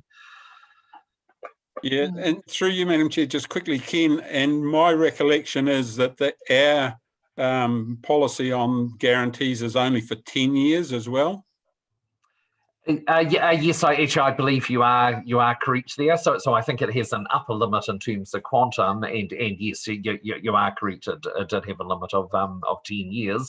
I mean, it is a policy of council, and in fact, it's not a statutory type policy. So council in certain circumstances could vary that. But the natural course of that policy is 10 years. Yes, you are correct, Jim. Susan, there was a question about a quantum if we were going to give a grant, and like taking Mike's suggestion, like a starting point might be, you know, a likely figure that would cover the first 12 months for interest and principal repayments of the loan or something. I thought that was a good approach, because I know what it's like when you've got a big project and trying to fund it all, and if you knew you didn't have to find that for the first year, I think that would be quite good to, as a starting point. So that first year was 62,000, yeah? Yeah, well, that was at 4.5%. I mean, I did have a look online at what mortgage rates are. They're actually below that. So I'm thinking around 50,000 might be in the ballpark. Yeah. Mike, you had your hand up. Oh, well, I mean, the 10-year thing changes things significantly. Absolutely significantly. I mean, if at 4.19%, you're then looking at $10,000 a month of principal and interest over 10 years. So it does, look, to me, it seems like there's a whole lot of balls in the air here, and how the hell can we make a decision in the next 1.5? This is ridiculous. I'm sorry, staff, but my point of view is we need to buy some time here and do some decent due diligence on this, and not rush it. You know, there's a whole bunch of ideas here, and whether a subcommittees formed through part of us or whatever, but this is not a decision to make between now and lunch or just after it. Okay, thanks for your comments, Mike. Andrew? I couldn't agree with you more on that, Mike. You know, this is a significant ask that we're being asked for. And while I totally agree with some of the things you say, Hazel, and for instance, I would, like I said before, I'd love to have something like Cambridge Community House operating in Te Awamutu, but we have no idea at this point whether this could fulfill that function or not. We have to do a lot more. We need a lot more. Yeah, so I'll leave it at that. And Gary's got his hand. Gary, yeah. Thank you, Madam Chair. Look, as long as the committee gives the staff a clear steer, and essentially what I'd suggest that steer is that staff be directed to work with the church to see how we might be able to assist, but insofar as the annual plan is concerned, we're not intending to have any impact on the rate in order to assist this project. Now, that still allows us to leave the door open for things like, say, a grant from the arbitrage fund. You still have some tools in your kit, but critically what the staff need is a steer in relation to impact on rate. And if we draw the line there, then that I think will be a good steer for staff at the moment. Yeah. Oh, good. That seems pretty sensible. I'd agree with that. Yeah. Roger, lots of heads are nodding profusely on my screen, so that's positive. Okay, so can I take it that we're happy with that course of action, and that is pretty much reflected, therefore, that the recommendations there are appropriate in the circumstances, that the council considers this request within the budget of the constraints of the annual plan, as Gary just indicated, and that we acknowledge the submission. In the background, of course, we direct staff to assist with the church in terms of trying to help them getting this thing off the ground. Then I think that's probably the best we can do right now. Exactly, and I think that, and I'd like Liz to come with me, that we actually go and develop the concept of the wider use that we propose to have centralised there, if that's the case. And then we'd also really have to talk to a little bit to the Health and Welfare Committee as well. Currently we sit at Kāinga Araha with our knees up under our chins in a very small room. So yeah, I agree with Andrew that it's a shame that we need a quick decision here, and I agree with the things that you're saying, Andrew.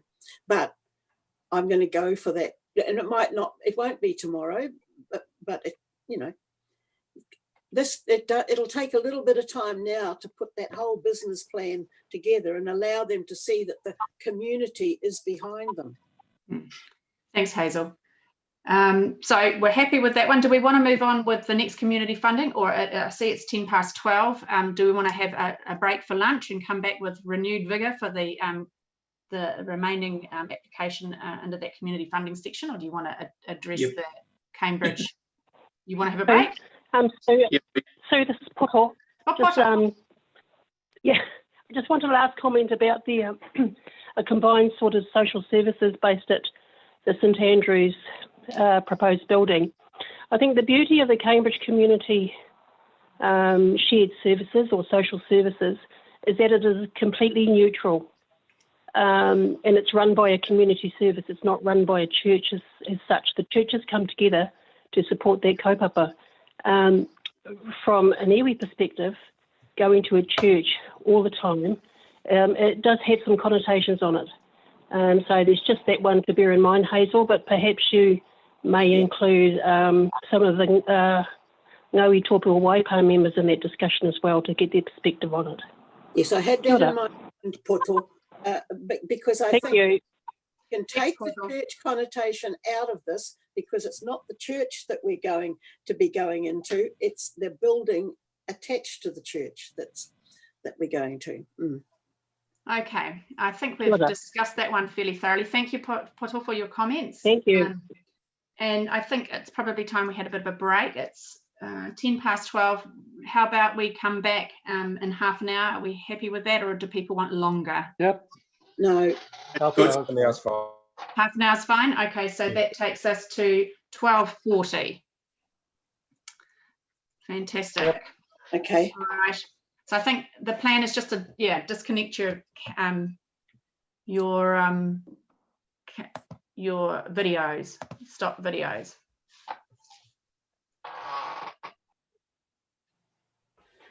Okay.